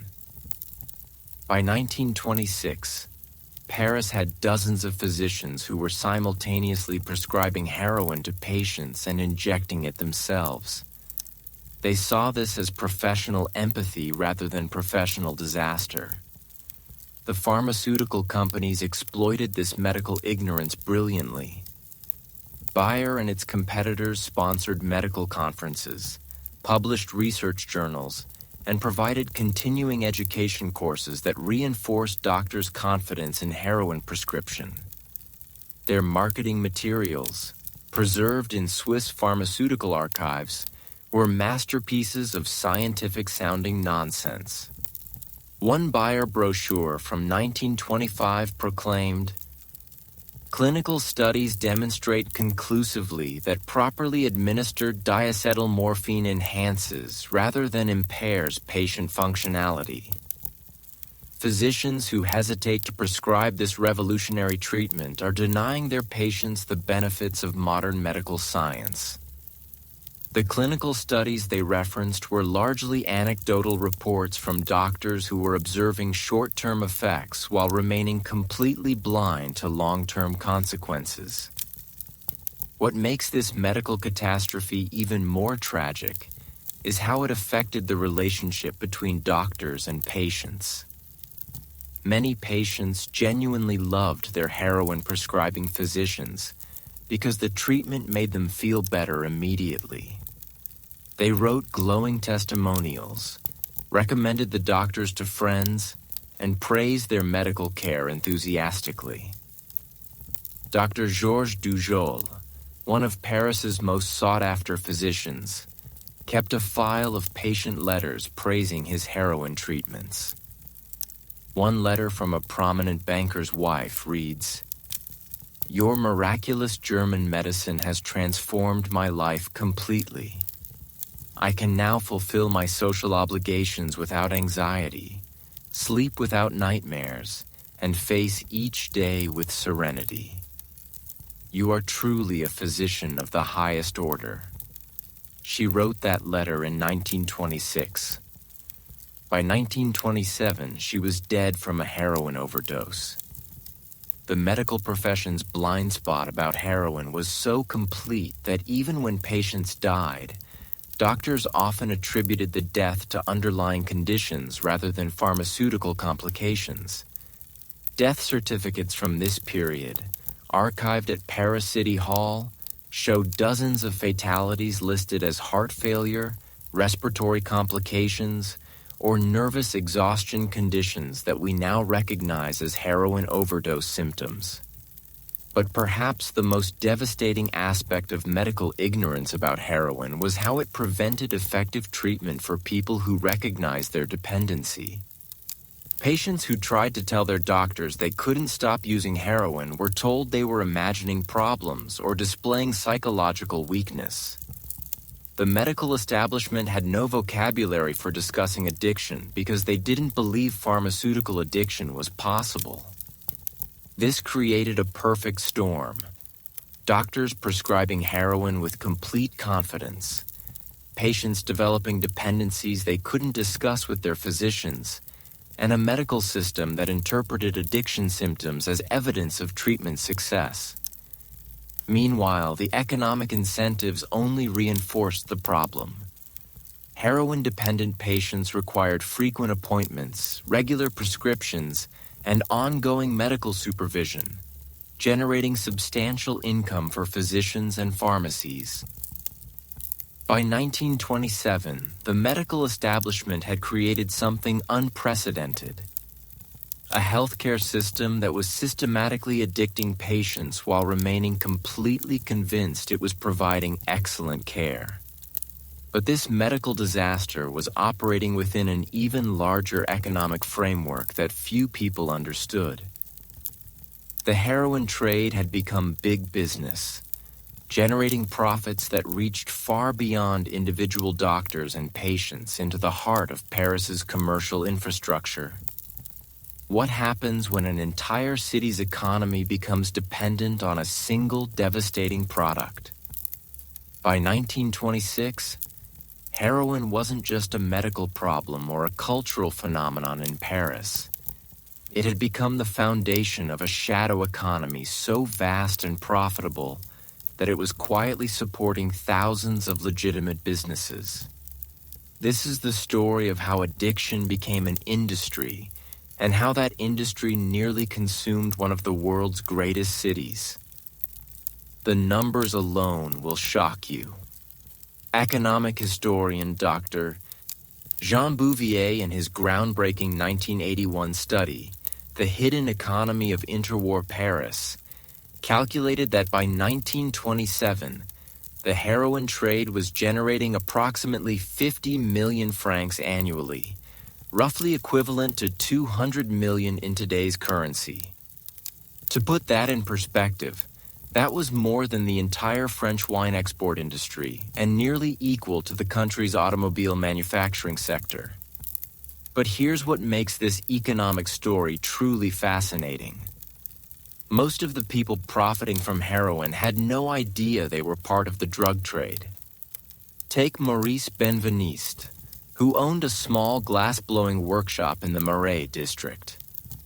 According to his business ledgers discovered by his grandson in 1975, Benveniste's orders for small glass vials increased by 400% between 1924 and 1926. He assumed he was benefiting from the growth in the pharmaceutical industry, which, in a sense, he was. What he didn't know was that 80% of his vials were being used to distribute heroin rather than legitimate medicine. The economic web was incredibly complex.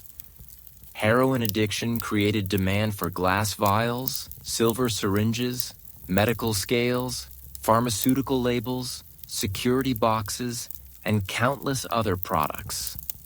Small manufacturers across Paris were experiencing mysterious booms in their businesses without understanding why. Louis Cartier, the famous jeweler, documented this phenomenon in his private business correspondence. In a 1926 letter to his brother, he wrote, "We've received an unusual number of commissions for small, ornate containers and miniature silver implements.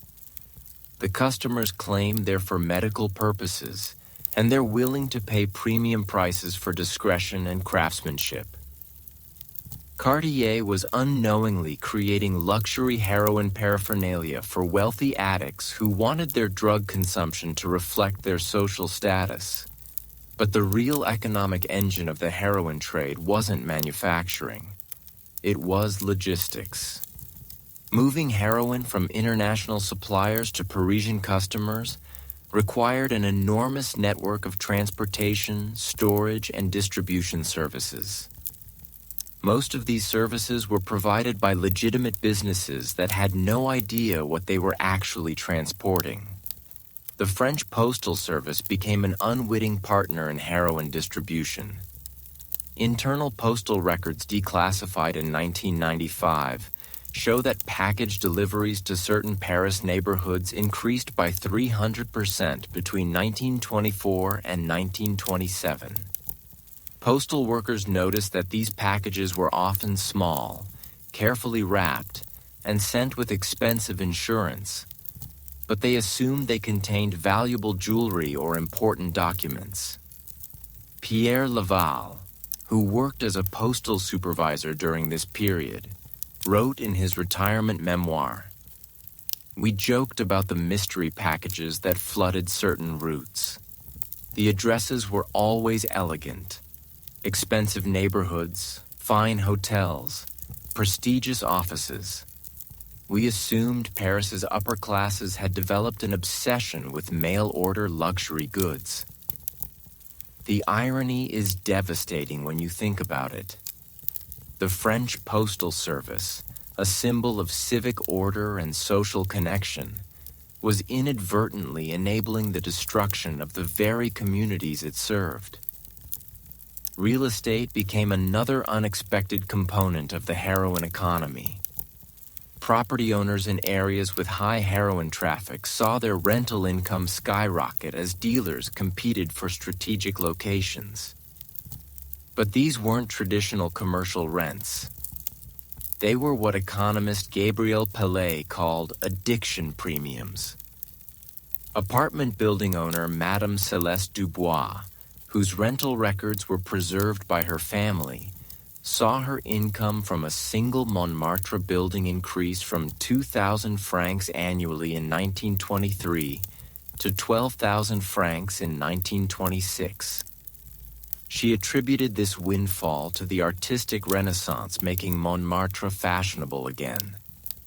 She had no idea that 3 of her tenants were major heroin dealers and the others were their customers.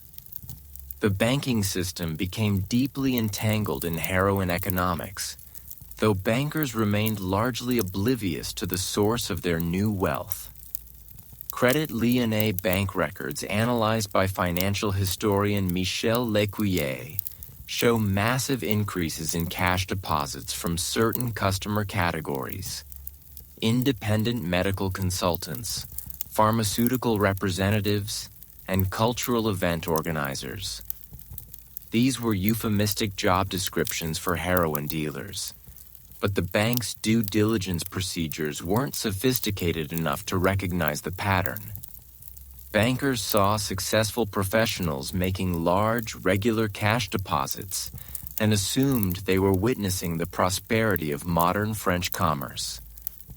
Bank manager Henry Rothschild, not related to the famous banking family, documented this phenomenon in his private journals. He wrote in 1926, "Our clientele has become remarkably prosperous. Medical professionals and cultural entrepreneurs are depositing extraordinary amounts of cash. Paris's economy appears to be experiencing an unprecedented boom." He was right about the boom. He was completely wrong about its source. But perhaps the most shocking aspect of heroin's economic impact was how it affected legitimate businesses that should have been competitors. Traditional entertainment venues, theaters, restaurants, conventional clubs began losing customers to heroin-focused establishments. Instead of competing, many adapted their business models to accommodate the heroin economy. Restaurant owner Claude Terrail, whose family still operates the famous Tour d'Argent, wrote in his business diary about the mysterious changes in customer behavior during the mid-1920s.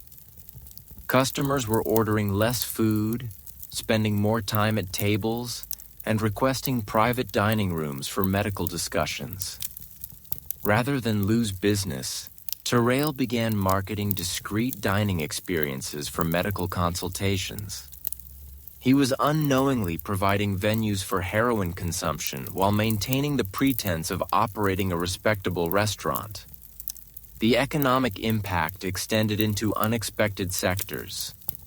Paris fashion houses reported increased demand for clothing with hidden pockets, loose fits, and long sleeves. Furniture makers received orders for pieces with secret compartments. Even the city's thriving cafe culture adapted, with many establishments quietly tolerating heroin use in back rooms while maintaining respectable facades in their main dining areas. Insurance companies found themselves dealing with unprecedented claim patterns without understanding their true cause. Life insurance payouts increased dramatically. Property insurance claims rose due to medical accidents in homes and businesses, and health insurance costs skyrocketed due to mysterious ailments that required expensive ongoing treatment. Actuary Paul Rivet, working for Assurances Générales de France, documented these trends in his confidential reports to management. He wrote in 1927, "We observe unusual mortality and morbidity patterns among certain demographic groups, particularly affluent individuals involved in cultural or medical professions. The causes appear medical in nature, but the patterns are unlike anything in our historical data." The insurance industry was paying for the heroin epidemic without realizing it existed. But the most insidious aspect of heroin's economic impact was how it created dependencies that went far beyond individual addiction. Entire neighborhoods, industries, and social networks had become economically dependent on the heroin trade. When authorities finally began cracking down in the late 1920s, the economic disruption was catastrophic for many legitimate businesses that had unknowingly built their prosperity on drug money. This economic web was so complex and deeply embedded that it took decades to untangle. Some businesses never recovered from the loss of their heroin-related income streams. Others adapted by finding new ways to serve addicted populations or by moving into different markets entirely. Have you ever wondered how economic systems can become so corrupted that they continue functioning even when they're causing tremendous social harm? The heroin economy of 1920s Paris provides a perfect case study. Thousands of people profiting from destruction without even knowing they were part of the machine. But while Paris was discovering the devastating power of drug economics, something even more heartbreaking was unfolding in the shadows. Behind all the business transactions, international smuggling networks, and medical malpractice, real people were falling in love, getting married, and trying to build lives together, all while battling dependencies that would test the very limits of human devotion and ultimately redefine what we mean when we talk about love conquering all. Among all the statistics, economics, and cultural analysis of the 1920s Paris heroin epidemic, the most heartbreaking stories are the most personal ones. Love didn't disappear when heroin arrived. It transformed, twisted, and became something both beautiful and terrible. This is the chapter nobody wants to talk about. How couples fell in love over shared needles, how marriages survived through mutual addiction, and how some of the most devoted relationships in human history were built on the foundation of shared chemical dependency. These love stories will break your heart, but they'll also reveal something profound about human connection under the most impossible circumstances. Let me tell you about Marie and André Dubois. Not their real names, but that's how they're identified in the social work files discovered at the Bibliothèque historique de la ville de Paris. Marie was a seamstress from Lyon who came to Paris in 1924 to work in the fashion industry. André was an aspiring composer from a middle-class family studying at the Paris Conservatory. They met at a café in Montmartre in September 1924. And according to Marie's diary entries found in her family's estate, it was love at first sight. Their courtship began conventionally enough. Long walks along the Seine, shared meals at inexpensive bistros, conversations about art and music that lasted until dawn. But by December 1924, both were using heroin regularly for what they believed were medical reasons. Marie had been prescribed it for feminine anxiety, André for compositional stress. What makes their story fascinating is how heroin became integrated into their romantic rituals. Marie wrote in her diary in February 1925, André and I have discovered that we understand each other most completely when we take our medicine together. Our conversations reach depths impossible in ordinary consciousness. We speak of music, of beauty, of eternity itself. They weren't just falling in love with each other. They were falling in love with a version of themselves that heroin created. Their wedding in June 1925 was attended by dozens of other couples who shared similar relationships with pharmaceutical enhancement. Social worker Catherine Pellier, who documented expatriate communities for the French government, described these gatherings in her confidential reports. I observe wedding celebrations where the traditional champagne toast is replaced by group administration of German medicine. The couples appear extraordinarily serene and devoted to each other. But there is something unsettling about their perfect tranquility. She was witnessing the first generation of marriages built around shared addiction. The daily rhythms of these relationships were unlike anything in human history. André's composition notebook, preserved in the family archives, shows how the couple structured their entire life around medication schedules. They woke together, took their morning doses together, worked separately during peak effectiveness hours, reunited for afternoon doses, and spent evenings in what André called enhanced communion. But here's what makes these relationships so tragically beautiful. The couples genuinely cared for each other with extraordinary devotion. When Marie's heroin supply was interrupted in March 1926, André sold his piano to buy her medicine on the black market. When André collapsed from an overdose that same month, Marie stayed by his bedside for 6 days, administering careful doses to prevent withdrawal while nursing him back to health. Their love letters, discovered decades later, reveal relationships of incredible intimacy and mutual protection. In one letter from André to Marie, written during a brief separation in 1926, he wrote, "My darling, I count the hours until we can again share our medicine and our souls. Without you, the enhancement feels empty, meaningless. You're not just my wife, you're my partner in exploring consciousness itself." These weren't casual drug users. They were couples who had created entire philosophical frameworks around their shared dependency. Dr. Louis Bruyère, the physician we've mentioned before, documented several of these relationships in his private case studies. He was particularly fascinated by how heroin-dependent couples developed what he called synchronized tolerance.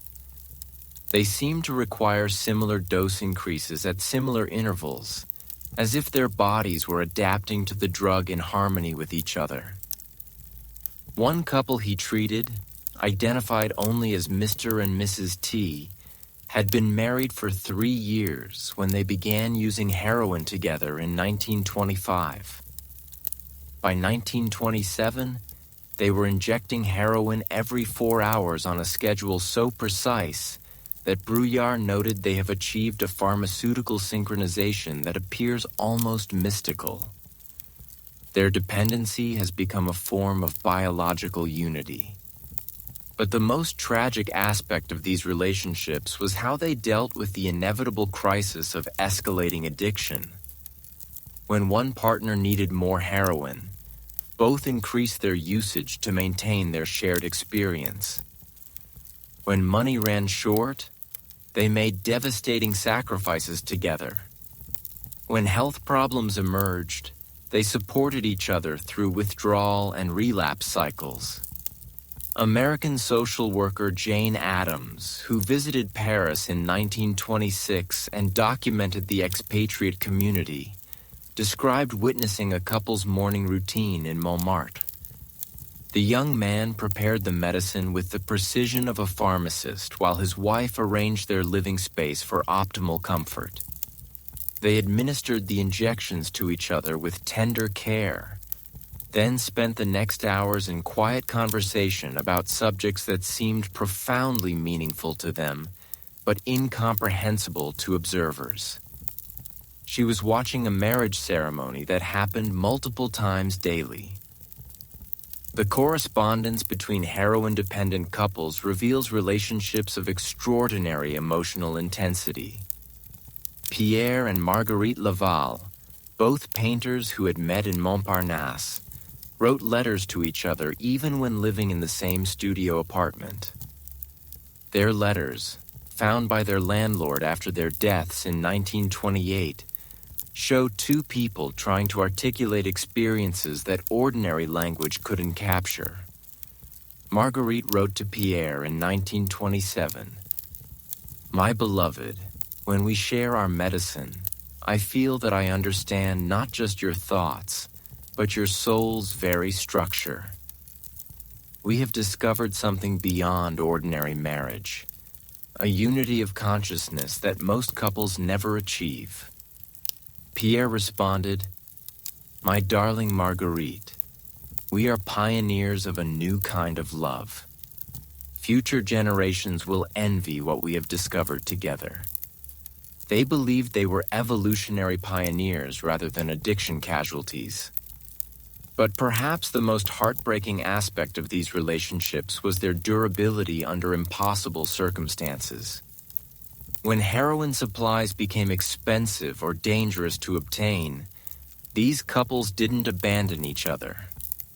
They made increasingly desperate sacrifices to maintain their shared dependency. Paul and Elizabeth Morel, documented in police records from 1927, sold their furniture, then their clothing, then finally their wedding rings to buy heroin. When arrested for theft, they were found in their empty apartment lying on the floor together, having shared their last dose. The police report noted, "Despite their obviously desperate circumstances, the subjects displayed remarkable affection and mutual care."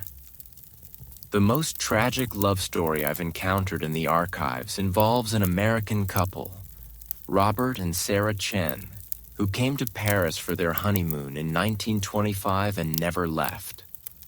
Their joint diary, discovered by their families decades later, documents a 2-year descent into complete heroin dependency during which their love for each other only intensified.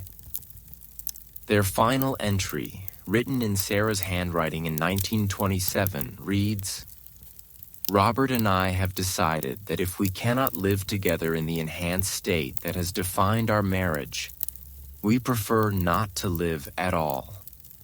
We have enough medicine for one final perfect day together. We regret nothing except that the world couldn't understand what we found in each other." They died together from an intentional overdose, holding hands in their Montmartre studio. These weren't stories of love destroyed by drugs. They were stories of love transformed by drugs into something simultaneously more intense and more fragile than ordinary human relationships. The couples created private worlds of shared consciousness that were simultaneously beautiful and devastating. Do you think it's possible to truly love someone when you're both chemically altered?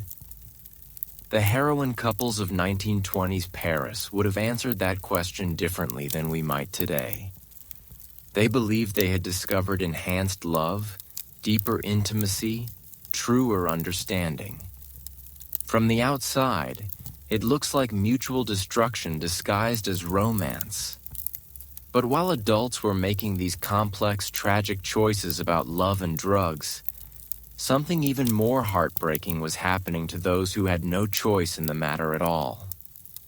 The children of 1920s Paris were growing up in a world where heroin was as common as wine, where their parents' emotional availability fluctuated with pharmaceutical schedules, and where the very concept of normal childhood was being redefined by the chemical revolution happening all around them.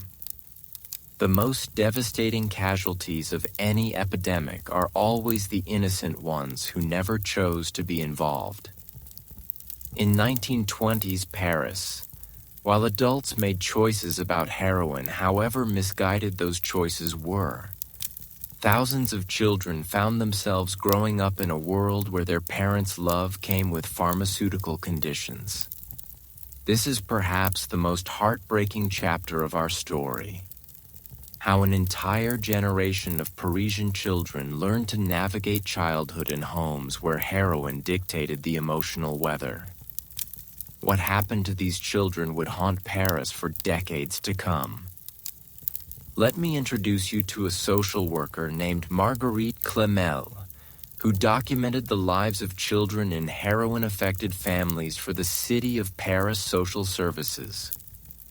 Her case files, archived at the Paris Municipal Library and discovered by child welfare historian Dr. Sophie Chauveau in 1989, paint a devastating picture of childhood during the heroin epidemic. In one report from 1926, Clemel wrote, "I visit homes where children as young as 5 years old can predict their parents' moods based on medication schedules. They know that mornings before medicine are dangerous times for requests or questions. They understand that evenings after medicine are when parents become loving but distant. These children are developing emotional intelligence around pharmaceutical cycles rather than human emotions." Think about what that means for a moment. Children learning that love has a schedule, that attention comes in chemical waves, that their parents' ability to care for them depends on a substance rather than natural affection. The demographics were staggering. According to census records analyzed by urban historian Michel Pinson, approximately 12,000 children in Paris lived in households where at least one parent was using heroin regularly by 1927. These weren't just families from poor neighborhoods. They included children of artists, writers, doctors, and society figures across every arrondissement of the city. 8-year-old Henri Morin, whose story is documented in his school records preserved at the Bibliothèque Nationale, lived with his parents in a comfortable Montparnasse apartment. His teacher, Mademoiselle Rousseau, noted concerning changes in Henri's behavior throughout 1925 and 1926. Her classroom observations, written in careful script, tell a heartbreaking story. Henri arrives at school each morning in clean clothes and with adequate meals, she wrote. But he displays unusual anxiety about returning home. When asked about his family, he responds with adult phrases that seem rehearsed. Mama is receiving medical treatment, or Papa requires rest for his artistic work. The child appears to be protecting secrets he doesn't fully understand. Children were becoming accomplices to their parents' addiction without understanding what they were protecting.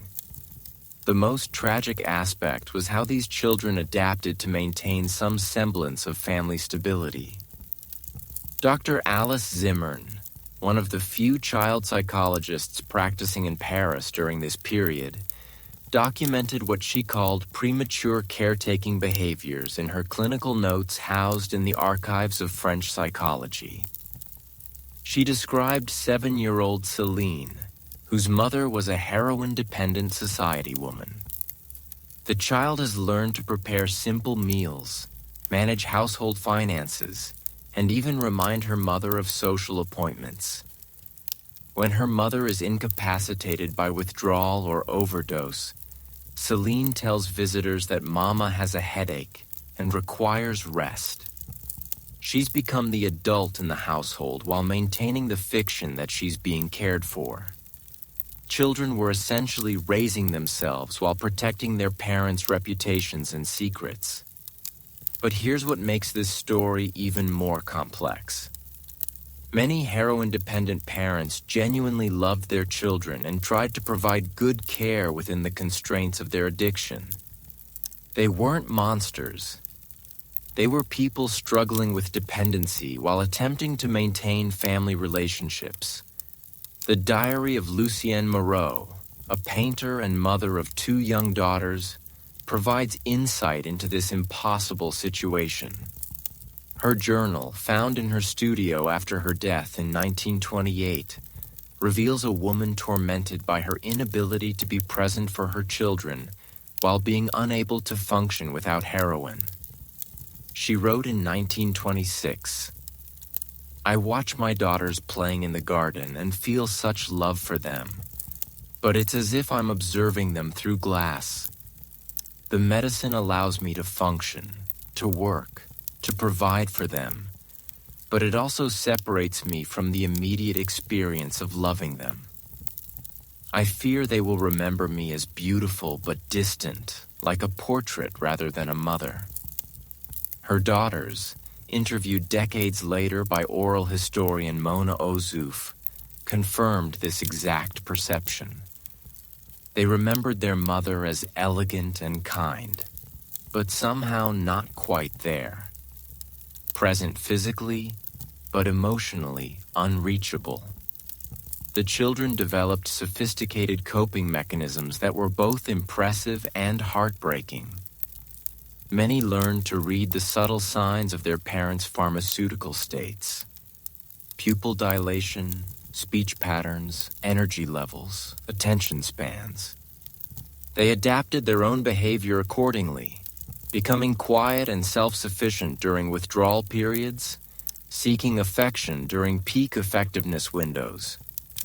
10-year-old Marcel Duchamp, not related to the famous artist, was documented by school social worker Marie Laurence in 1927. Her notes describe a child who had developed uncanny intuition about adult emotional states. Marcel can predict within minutes when his father will become irritable, affectionate, or completely withdrawn. The child has learned to anticipate pharmaceutical cycles with greater accuracy than the parent himself. These children were developing emotional intelligence around chemical dependency rather than normal human relationships. The economic impact on children was devastating but often invisible. Families spent enormous portions of their income on heroin, leaving less money for children's clothing, education, and activities. But because heroin was expensive rather than illegal, these families maintained middle-class appearances while their children went without necessities. School records from École Léonard de Vinci, preserved in the Paris Education Archives, show declining enrollment in paid activities and increasing numbers of children arriving without proper school supplies.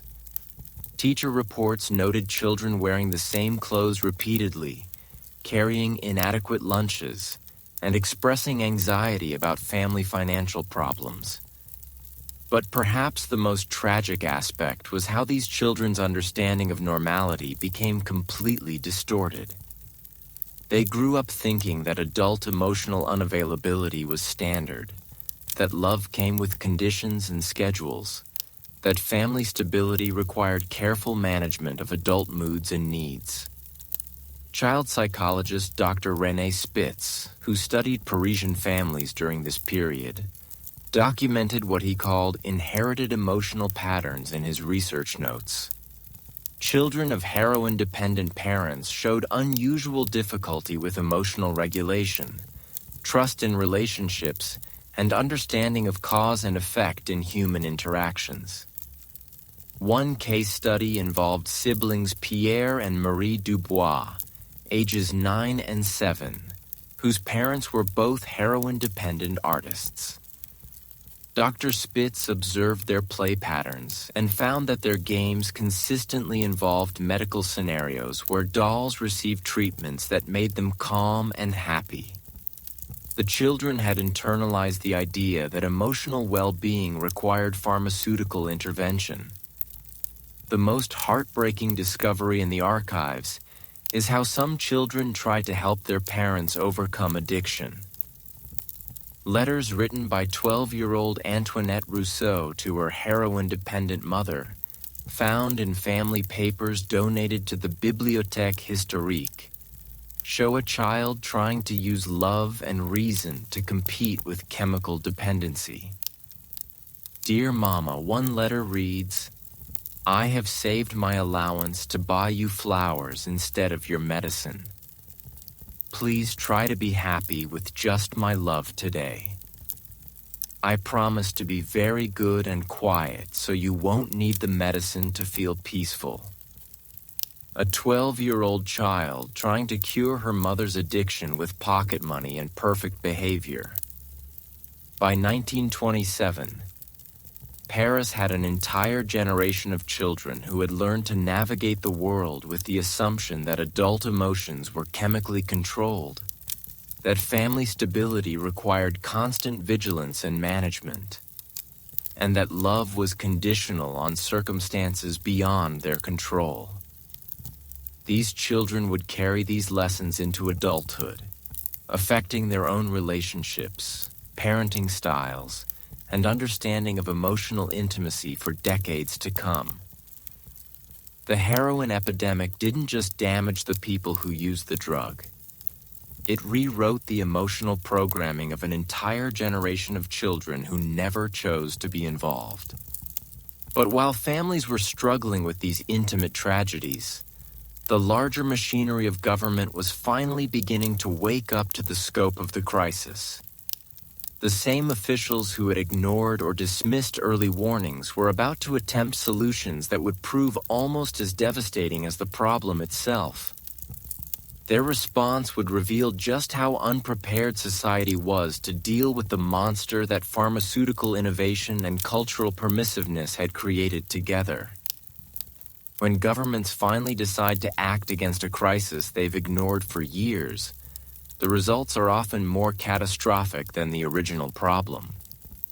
By late 1926, French officials could no longer pretend that Paris didn't have a heroin epidemic, but their response would prove so spectacularly misguided, so criminally incompetent, that it transformed a medical crisis into a social disaster that would define drug policy failures for the next century. This is the story of how good intentions, bureaucratic arrogance, and complete misunderstanding of addiction created solutions that were worse than the disease. The wake-up call came in the form of a single devastating statistic compiled by Dr. Maurice Latoul, the city's chief medical examiner. His 1926 annual report, archived at the Paris Prefecture of Police, contained a number that shocked even the most jaded officials. Heroin-related deaths in Paris had increased by 847% since 1922. But here's the kicker. This number only included deaths where heroin was explicitly mentioned on death certificates. The real number was likely much higher. Interior Minister Albert Sarraut received Dr. Latoule's report in January 1927 and immediately convened what he grandly called the Commission for the Elimination of the German Pharmaceutical Problem. Notice the language. They still couldn't bring themselves to call it a drug crisis. It was a German pharmaceutical problem, as if the issue was primarily one of international trade rather than domestic addiction. The Commission's first meeting, documented in stenographic notes discovered by political historian Jean-Noël Jeanninet, reveals the breathtaking ignorance of French leadership about the crisis they were attempting to solve. Minister Sarraut opened the meeting by declaring, "Gentlemen, we face a simple supply problem. German pharmaceutical companies have flooded our markets with an addictive substance. The solution is equally simple. We eliminate the supply." It was like trying to solve alcoholism by prohibiting grapes. The Commission's first action was to ban all heroin imports effective immediately. No transition period, no treatment programs, no consideration of the thousands of Parisians who were physically dependent on the drug. On March 15, 1927, heroin became illegal in France overnight.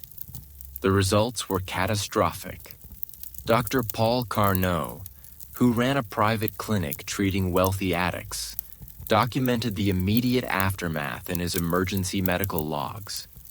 Within 48 hours of the ban, his clinic was flooded with patients experiencing severe withdrawal symptoms. Within a week, he was treating cases of delirium tremens, seizures, and complete psychological breakdowns. "We have created a humanitarian crisis," he wrote to the Minister of Health. "Patients who were functional members of society yesterday are today writhing in agony, hallucinating, and begging for death. This is not medical treatment. This is torture." The government's response was to arrest Dr. Carnot for encouraging illegal pharmaceutical dependency. But the real disaster was happening on the streets. The overnight prohibition had eliminated legal heroin supplies but done nothing to eliminate demand. Within days, a black market emerged that made the previous semi-legal trade look positively civilized. Police Inspector Jean Chiappe, who led France's first drug enforcement efforts, documented this transformation in his confidential reports to the prefecture. His observations, declassified in 1987, paint a picture of rapid social breakdown.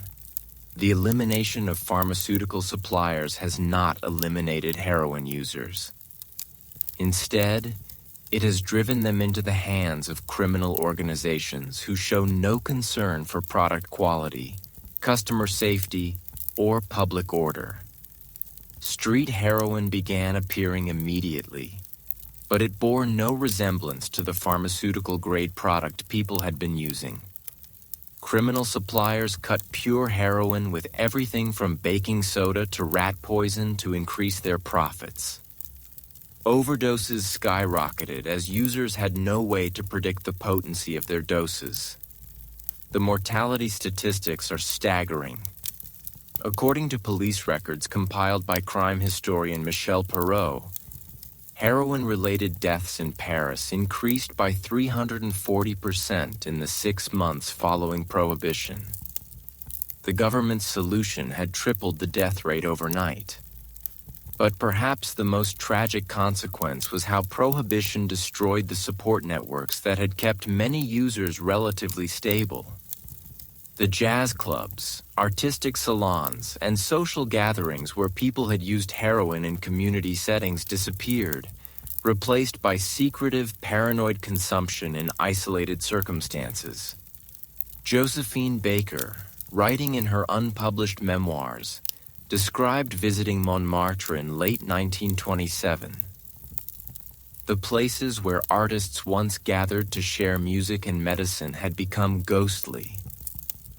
The few people I encountered looked haunted, desperate, constantly watching for police. The creativity that heroin had seemed to enhance was being strangled by fear and desperation. The government's approach to treatment was equally disastrous. Rather than developing medical protocols for helping people overcome heroin dependency, authorities treated addiction as a moral failing requiring punishment. The few treatment facilities that existed were essentially prisons where addicts were confined until they chose to stop using drugs. Dr. Henry Baruch, a psychiatrist who witnessed these early treatment attempts, described the approach in his clinical journals. Patients are confined in barren rooms and denied all medication while being told that recovery is simply a matter of willpower. The physical and psychological agony is indescribable. Many patients emerge from treatment more damaged than when they entered. The government was treating addiction as if it were a character defect rather than a medical condition. Meanwhile, the elimination of legal supply chains had completely transformed the economics of heroin distribution. Professional criminals moved into the trade, bringing with them violence, territorial disputes, and sophisticated smuggling operations. What had been a medical problem was becoming a criminal enterprise. The prefecture's crime statistics from 1928, analyzed by criminologist Philippe Robert, show the emergence of organized heroin trafficking. Armed robberies increased by 200%. Prostitution expanded dramatically as addicts sought money for increasingly expensive drugs, and violent crime in general spiked across neighborhoods with high addiction rates. But perhaps the most damaging aspect of the government's response was how it criminalized the victims rather than helping them. Police began conducting raids on private homes, arresting anyone found with heroin, regardless of whether they were dealers or desperate addicts seeking relief from withdrawal symptoms. The arrest records make for heartbreaking reading. Marie Curie's laboratory assistant was arrested for possessing a single vial of heroin she had purchased for medical use. Ernest Hemingway's friend, American painter Gerald Murphy, was detained for 3 days for heroin possession, an experience that probably contributed to his decision to leave Paris permanently. Society families began disowning members who were arrested on drug charges. The Countess de Polignac, whose addiction we discussed earlier, was found dead in a hotel room in 1928, abandoned by her family and unable to access either legal medical care or reliable illegal supplies. The government's moral approach to drug policy was destroying the very people it claimed to be protecting. What makes this policy disaster even more tragic is that a few voices were trying to propose alternative approaches. Dr. Vincent Dole, an American physician working in Paris, submitted a detailed proposal to the health ministry suggesting maintenance therapy and gradual reduction protocols. His plan, preserved in the ministry archives, outlined how heroin users could be gradually weaned off the drug with medical supervision while remaining functional members of society. The proposal was rejected without consideration.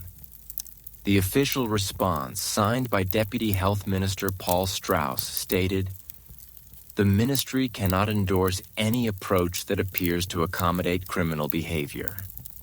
Heroin addiction is a choice, and recovery must be based on the addict's decision to choose differently." They rejected medical science in favor of moral philosophy. By 1928, the French government's response to the heroin crisis had created problems worse than the original epidemic. Legal users had been driven into criminal markets. Death rates had skyrocketed. Organized crime had taken over distribution. Families were being destroyed by arrests and social stigma. And thousands of people were suffering without access to either legal medical care or safe illegal alternatives. The prohibition model that France pioneered in response to the Paris heroin epidemic would be copied by governments worldwide, creating a template for drug policy that prioritized punishment over treatment, moral judgment over medical care, and political symbolism over practical solutions. But this disaster in Paris was happening just as the rest of the world was beginning to pay attention to what they initially saw as a uniquely French problem. International organizations, foreign governments, and global health officials were watching the crisis unfold and trying to understand whether this pharmaceutical nightmare could spread beyond the City of Light. Their response would determine whether heroin addiction remained a Parisian curiosity or became a worldwide catastrophe. Sometimes a crisis becomes so visible that the rest of the world can no longer look away. By 1928, the heroin epidemic that had consumed Paris was sending shockwaves through diplomatic circles, international health organizations, and foreign governments who suddenly realized they might be witnessing the birth of a global catastrophe. What started as a peculiar French problem was about to become the template for the world's first international drug control system, and the results would be just as disastrous as France's domestic response. This is how a Parisian medical crisis became the foundation for a century of failed global drug policy. The international awakening began with a single diplomatic cable that would change everything. On September 12, 1928, British Ambassador to France Lord Crewe sent an urgent dispatch to the Foreign Office in London. His message, declassified in 1978 and housed in the British National Archives, contained alarming intelligence about the scope of the Paris crisis. Crewe wrote, "The situation in Paris has deteriorated beyond French government control. British citizens residing in France are increasingly affected by what can only be described as a pharmaceutical epidemic. More troubling, we have evidence that similar patterns are emerging in London, particularly among artistic and intellectual communities with connections to Paris. The heroin epidemic was crossing borders. Within weeks, similar reports were flooding diplomatic channels from across Europe and America. The American Embassy in Paris, in a classified report dated October 1928, documented that over 200 American citizens had been treated for German pharmaceutical dependency in Parisian hospitals during the previous year. More ominously, many of these Americans were returning home with their habits intact. Dr. Hamilton Wright, America's first opium commissioner, received these diplomatic reports with growing alarm. His confidential memorandum to the State Department, preserved in the National Archives, reveals the international community's dawning realization of what they were facing. The Paris situation represents something unprecedented in human history: the industrial-scale creation of pharmaceutical dependency. If this phenomenon spreads internationally, we face a threat to social stability that could dwarf any previous public health crisis. He wasn't wrong, but his proposed solutions would prove catastrophically misguided. The League of Nations, predecessor to the United Nations, convened an emergency session in Geneva in December 1928 to address what they formally titled the International Pharmaceutical Dependency Crisis. The meeting brought together diplomats, medical experts, and government officials from 23 countries, making it one of the largest international health conferences in history up to that point. The transcripts of this meeting, archived at the League of Nations Historical Archives in Geneva, reveal the stunning ignorance of international leaders about addiction, chemistry, and human psychology. The discussions read like a comedy of errors, except the consequences were deadly serious.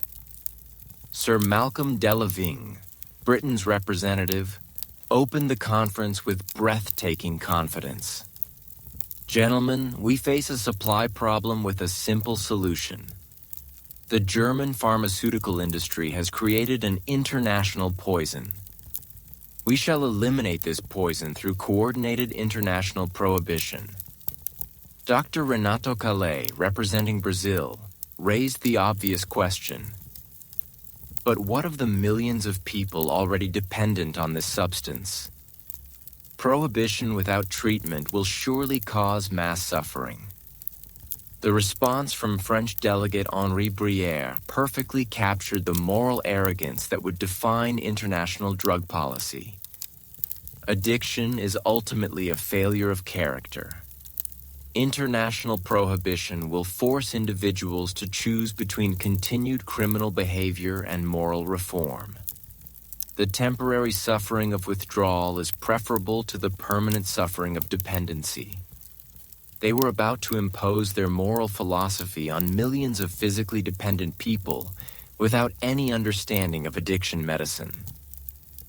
The conference's final resolution, signed on December 23, 1928, created the International Opium Convention, the world's first international drug control treaty.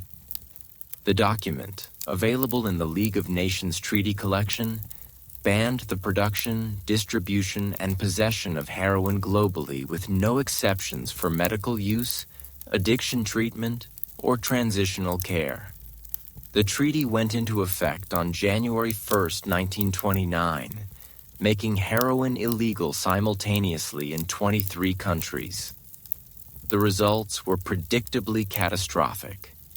Dr. Auguste Forel, a Swiss psychiatrist who'd been quietly treating heroin addiction with maintenance therapy, documented the immediate aftermath in his clinical journals. Within days of international prohibition, his patients were experiencing severe withdrawal symptoms. Black market dealers had appeared in Swiss cities, and crime rates were spiking in neighborhoods with high addiction rates. We have created an international humanitarian crisis, he wrote to the League of Nations Health Committee. Patients who were stable and functional yesterday are today desperate criminals willing to commit any act to obtain the substance their bodies require for survival. The League's response was to investigate Dr. Forel for encouraging international criminal activity.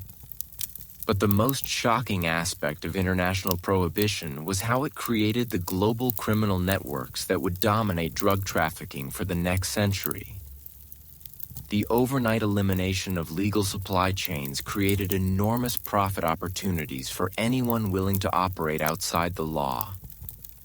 Police records from major European cities, compiled by criminologist Cyril Feyenout in his 1991 study of international organized crime, show the rapid emergence of sophisticated smuggling operations connecting opium producers in Asia with heroin consumers in Europe and America.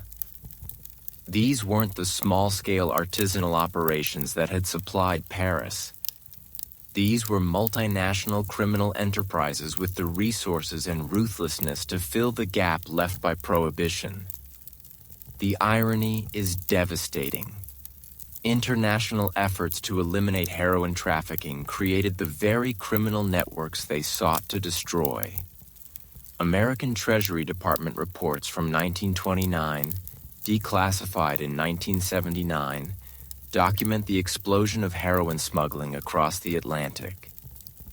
Agent Harry Anslinger, who would later become America's first drug czar, wrote in his initial assessment, "International prohibition has not eliminated heroin availability. It has simply transferred control from regulated pharmaceutical companies to unregulated criminal organizations. We have solved nothing and complicated everything. Meanwhile, the human cost was mounting rapidly across multiple continents. Hospital emergency rooms from London to New York were reporting unprecedented numbers of overdose cases as users struggled with unpredictable black market heroin potency. Crime rates were spiking in every major city with significant heroin-using populations. But perhaps the most tragic consequence of international prohibition was how it prevented the development of effective addiction treatment. By defining heroin use as criminal behavior rather than a medical condition, the international community eliminated any possibility of research into maintenance therapy, gradual reduction programs, or other medical approaches to dependency. Dr. Marie Neiswander, an American physician who would later pioneer methadone maintenance therapy, wrote in her 1930 journal about the devastating impact of criminalization on medical research. We have made it illegal to study the very substance we claim to want to eliminate. How can we develop effective treatments when research itself has been classified as criminal activity?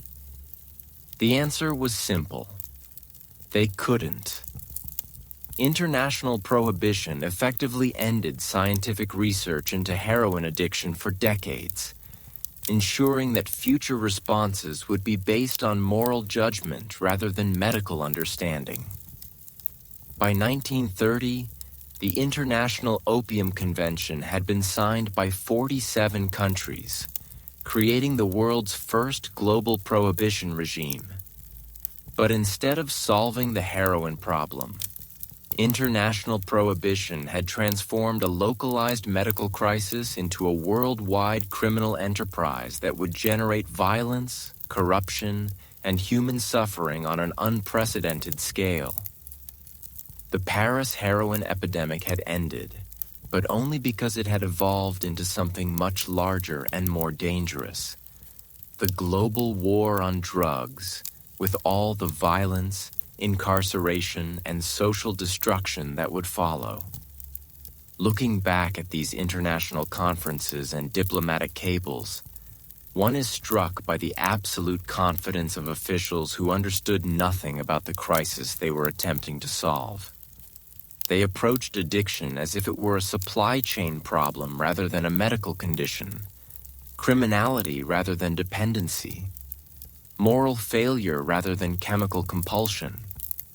Have you ever wondered how intelligent, well-meaning people can make decisions that seem so obviously wrong in retrospect? The international response to the Paris heroin crisis provides a perfect case study in how moral certainty can override scientific evidence, how political symbolism can triumph over practical solutions. But as the 1920s drew to a close, an even larger catastrophe was approaching that would test every assumption about society, economics, and human resilience. The stock market crash of 1929 was about to collide with the heroin crisis in ways that would reveal just how fragile the social fabric had become when chemical dependency, economic desperation, and political failure converged in the same historical moment. Nothing reveals the true fragility of society like the moment when two catastrophes collide. On October 24, 1929, the New York Stock Exchange collapsed, sending shockwaves that would devastate economies worldwide. But in Paris, the crash didn't just destroy fortunes. It collided with an existing heroin epidemic to create a perfect storm of desperation that would redefine what we thought we knew about human behavior under extreme stress. What happened next was so dark, so unprecedented that most historians still struggle to fully document its scope. This is the story of how economic collapse transformed addiction from a medical problem into a survival strategy. The initial impact was swift and brutal. Within weeks of Black Thursday, American expatriates who had lived comfortably in Paris for years found themselves completely destitute. The favorable exchange rates that had made Paris affordable for American artists, writers, and intellectuals evaporated overnight. But for those dependent on heroin, the financial crisis represented something far worse than mere poverty. It was a potential death sentence. Sylvia Beach, owner of Shakespeare and Company, documented the immediate aftermath in her private correspondence with her sister. In a letter dated November 15, 1929, she wrote, "The Americans are fleeing Paris as if escaping a plague, but some cannot leave. Those who have developed dependencies on German medicines find themselves trapped, too poor to afford their treatments, too sick to travel home, too desperate to think clearly." Dr. Henry Mondor, the physician we've encountered before, found himself treating patients facing an impossible choice: spend their last money on food or heroin. His medical journal from December 1929 contains heart-wrenching case studies. Patient presents with severe malnutrition alongside withdrawal symptoms. Has not eaten in 3 days, but somehow obtained enough heroin to prevent seizures. When asked about priorities, patient responds, "I can survive hunger, but I cannot survive withdrawal." The crash revealed something terrifying about heroin addiction that the medical establishment hadn't fully grasped. It wasn't just a dependency. It was a biological imperative that overrode every other human need, including survival itself. The economic data tells a devastating story. According to financial records analyzed by economic historian François Crouzet, the average American expatriate in Paris saw their purchasing power decline by 85% within 6 months of the crash. For heroin-dependent individuals, this meant choosing between rent and drugs, food and drugs, medicine for their families, and drugs for themselves. Hemingway's friend, painter Gerald Murphy, documented this impossible mathematics in his private letters. Writing to his wife Sarah in January 1930, he described visiting friends who were calculating whether they could afford both heroin and heat for their apartment. They chose heroin. "I found them wrapped in blankets, shivering but chemically calm. The social consequences were immediate and devastating. Crime rates in neighborhoods with high American populations skyrocketed as desperate addicts turned to theft, fraud, and prostitution to fund their habits. Police records from the 6th and 14th arrondissements, preserved in the prefecture archives, show armed robbery increasing by 400% between October 1929 and March 1930. But perhaps the most shocking development was how economic desperation drove innovation in the drug trade. With legal pharmaceutical heroin now banned and black market prices soaring due to demand from desperate users, entrepreneurs began developing cheaper alternatives that were far more dangerous than anything seen before. Police chemist Dr. Alphonse Bertillon analyzed dozens of street drug samples seized in early 1930. His report filed with the prefecture documented substances that were barely recognizable as heroin. Street dealers are mixing opium residue with industrial chemicals, household cleaning products, and unknown organic compounds. The resulting mixture produces heroin-like effects, but with toxicity levels that are essentially unpredictable. Desperate people were injecting industrial poison because they couldn't afford pharmaceutical-grade heroin. The most tragic cases involved families where multiple members were dependent on heroin. Social worker Marie Dubois documented several families facing complete destruction as the crash eliminated their ability to support multiple habits. In one case study from February 1930, she described a family of 4 both parents and 2 adult children, all heroin dependent, trying to survive on unemployment benefits that wouldn't cover even one person's habit. The family has implemented a rotation system, she wrote. Each member goes without heroin for 3 days while the others maintain their doses. Then they switch. They are essentially taking turns being sick to keep the family functional. I have never witnessed such systematic self-sacrifice in service of addiction. But the crash also revealed something unexpected about human resilience under extreme circumstances. Some heroin users, faced with the absolute impossibility of maintaining their habits, managed to overcome addictions that had seemed insurmountable when they had financial resources. Dr. Paul Salyer, the physician who had treated many wealthy addicts, documented this phenomenon in his clinical notes. Several of his patients who had failed multiple treatment attempts suddenly achieved sobriety when economic circumstances made continued use literally impossible. Poverty, he wrote, has accomplished what months of medical intervention could not. However, these success stories were vastly outnumbered by tragedies. The combination of heroin withdrawal and economic desperation proved deadly for many. Suicide rates among the American expatriate community increased dramatically, with many leaving notes that mentioned their inability to afford both heroin and basic survival needs. The French government, already struggling with a broader economic crisis, found itself completely unprepared for the intersection of financial collapse and drug addiction. Social services designed for temporary unemployment assistance were overwhelmed by people requiring both economic support and medical treatment for withdrawal symptoms. Minister of Health Paul Daumer's confidential memorandum to the cabinet, discovered in the National Archives, reveals the government's panic. We face an unprecedented social crisis.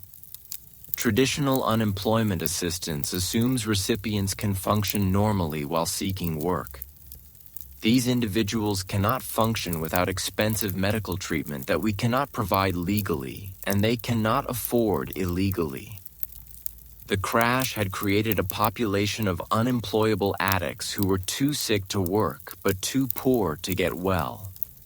International observers watched the Paris situation with growing alarm, recognizing that economic instability could transform any drug problem into a humanitarian catastrophe. British Home Office reports from 1930, declassified in 1980, warned that the Paris situation demonstrates how quickly drug dependency can evolve from a medical issue to a security threat when combined with economic desperation. But perhaps the most lasting impact of the crash on Paris's heroin epidemic was how it changed public perception of addiction. Before 1929, heroin use had been associated with artistic sophistication, medical treatment, and cultural rebellion. After the crash, it became associated with crime, desperation, and social danger. Newspaper coverage shifted dramatically. Where once heroin users had been portrayed as misguided bohemians, they were now depicted as dangerous criminals threatening public safety. This shift in perception would influence drug policy for decades to come. By mid-1930, the combination of economic collapse and heroin prohibition had created something unprecedented in Paris. A population of people who were simultaneously addicted, impoverished, criminalized, and medically untreated. They represented a new category of social casualty that existing institutions were completely unprepared to address. The crash had revealed the final devastating truth about the heroin epidemic. Addiction wasn't just a medical or moral problem. It was a social time bomb that could explode whenever other systems failed. Economic stability, legal frameworks, medical care, and family support had all been necessary to contain the damage. When the crash eliminated economic stability, the entire structure collapsed. This perfect storm of addiction, poverty, prohibition, and desperation would reshape not just Paris, but the entire world's approach to drug policy, social services, and economic security. The lessons learned from this catastrophic collision would echo through history, influencing policy decisions for generations to come. Though whether those lessons were learned correctly remains a question that haunts us to this day. As we reach the final chapter of our story, we must examine how these devastating experiences transformed into the policies and institutions that still govern our approach to addiction today, and whether the legacy of 1920s Paris represents wisdom gained or trauma institutionalized. What legacy does a lost decade leave behind? As we stand at the end of our journey through 1920s Paris, looking back at the wreckage of lives, families, and dreams that heroin addiction left in its wake, we must ask ourselves, what did the world learn from this catastrophe? The answer is both inspiring and heartbreaking, because the lessons of Paris shaped everything that followed, though not always in the ways we might hope. By 1935, the acute phase of the Paris heroin epidemic had largely ended, not because it was solved, but because it had evolved into something else entirely. The foundation of modern drug policy, the template for international prohibition, and a cautionary tale that would influence how societies respond to addiction for the next century. Dr. Vincent Dole, who had proposed maintenance therapy during the crisis only to be ignored, finally published his comprehensive study of the epidemic in 1940. His report, The Paris Experiment. Lessons in Pharmaceutical Dependency, archived at the Rockefeller Institute, contained a devastating assessment of what had gone wrong and what could have been done differently. We witnessed the transformation of a medical problem into a criminal enterprise, not because of the nature of the substance itself, but because of our response to it. Dole wrote, "Every policy decision from prohibition to criminalization to punishment-based treatment made the crisis worse rather than better. The tragedy of Paris is not that heroin addiction occurred, but that we chose the most destructive possible responses to it." His words would prove prophetic as country after country adopted variations of the same failed approaches that had devastated Paris. But there were also unexpected positive legacies. The crisis had forced the medical community to confront addiction as a genuine medical condition rather than a moral failing.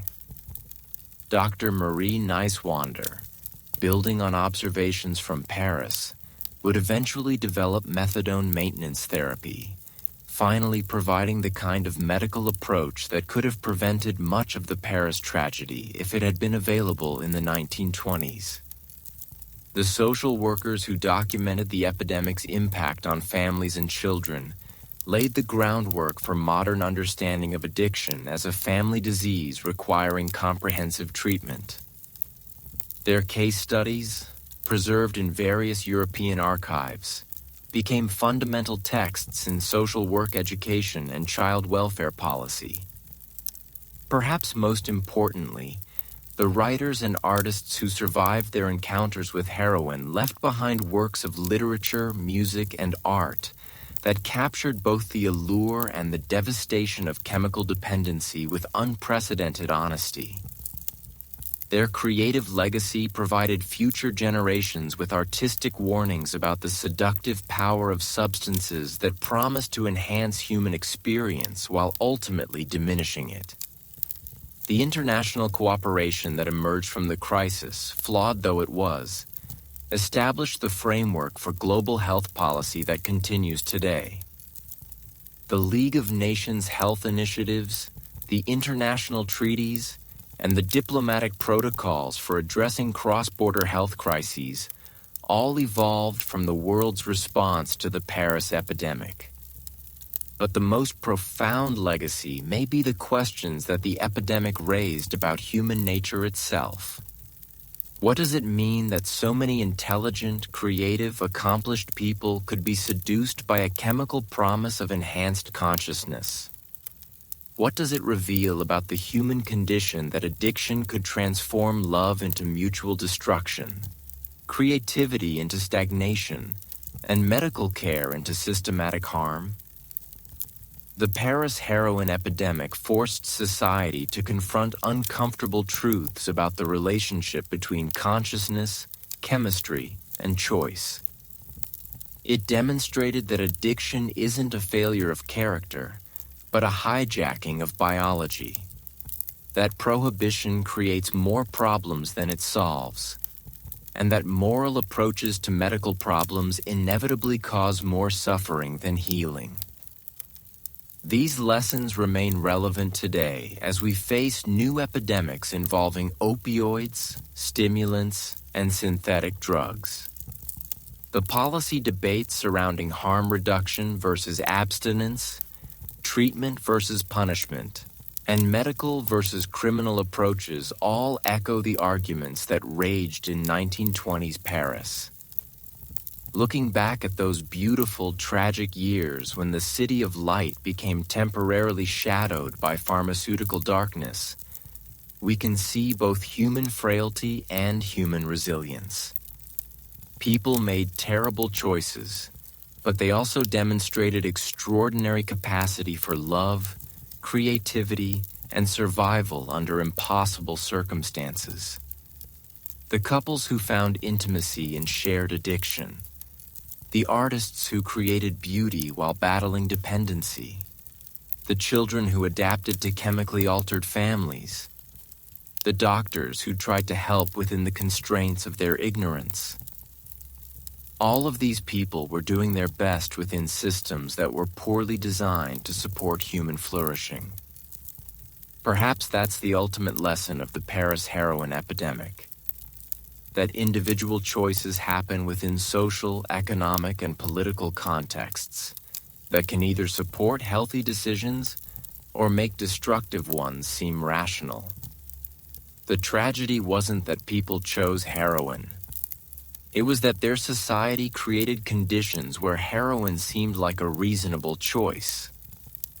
As we conclude this journey through one of history's most fascinating and heartbreaking chapters, I want to thank you for staying with me through this long, complex story. It's taken us through the intersections of medicine and culture, love and addiction, creativity and destruction, policy and human suffering. These weren't just statistics or historical curiosities.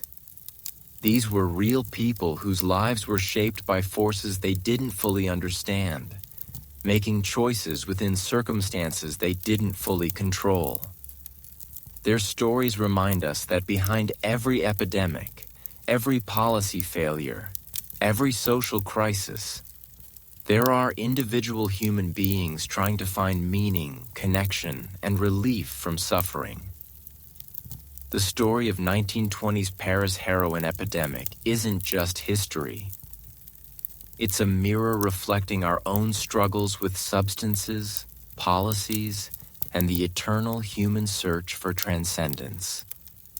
Whether we learn from their mistakes or repeat them remains an open question. Thank you for joining me on this journey through the shadows and light of one of Paris's most complex decades. Next time, we'll explore another fascinating chapter of history that reveals unexpected truths about human nature and the societies we create together. Until then, sweet dreams, and remember, even in the darkest stories, there are always lessons about resilience, hope, and the incredible complexity of the human experience.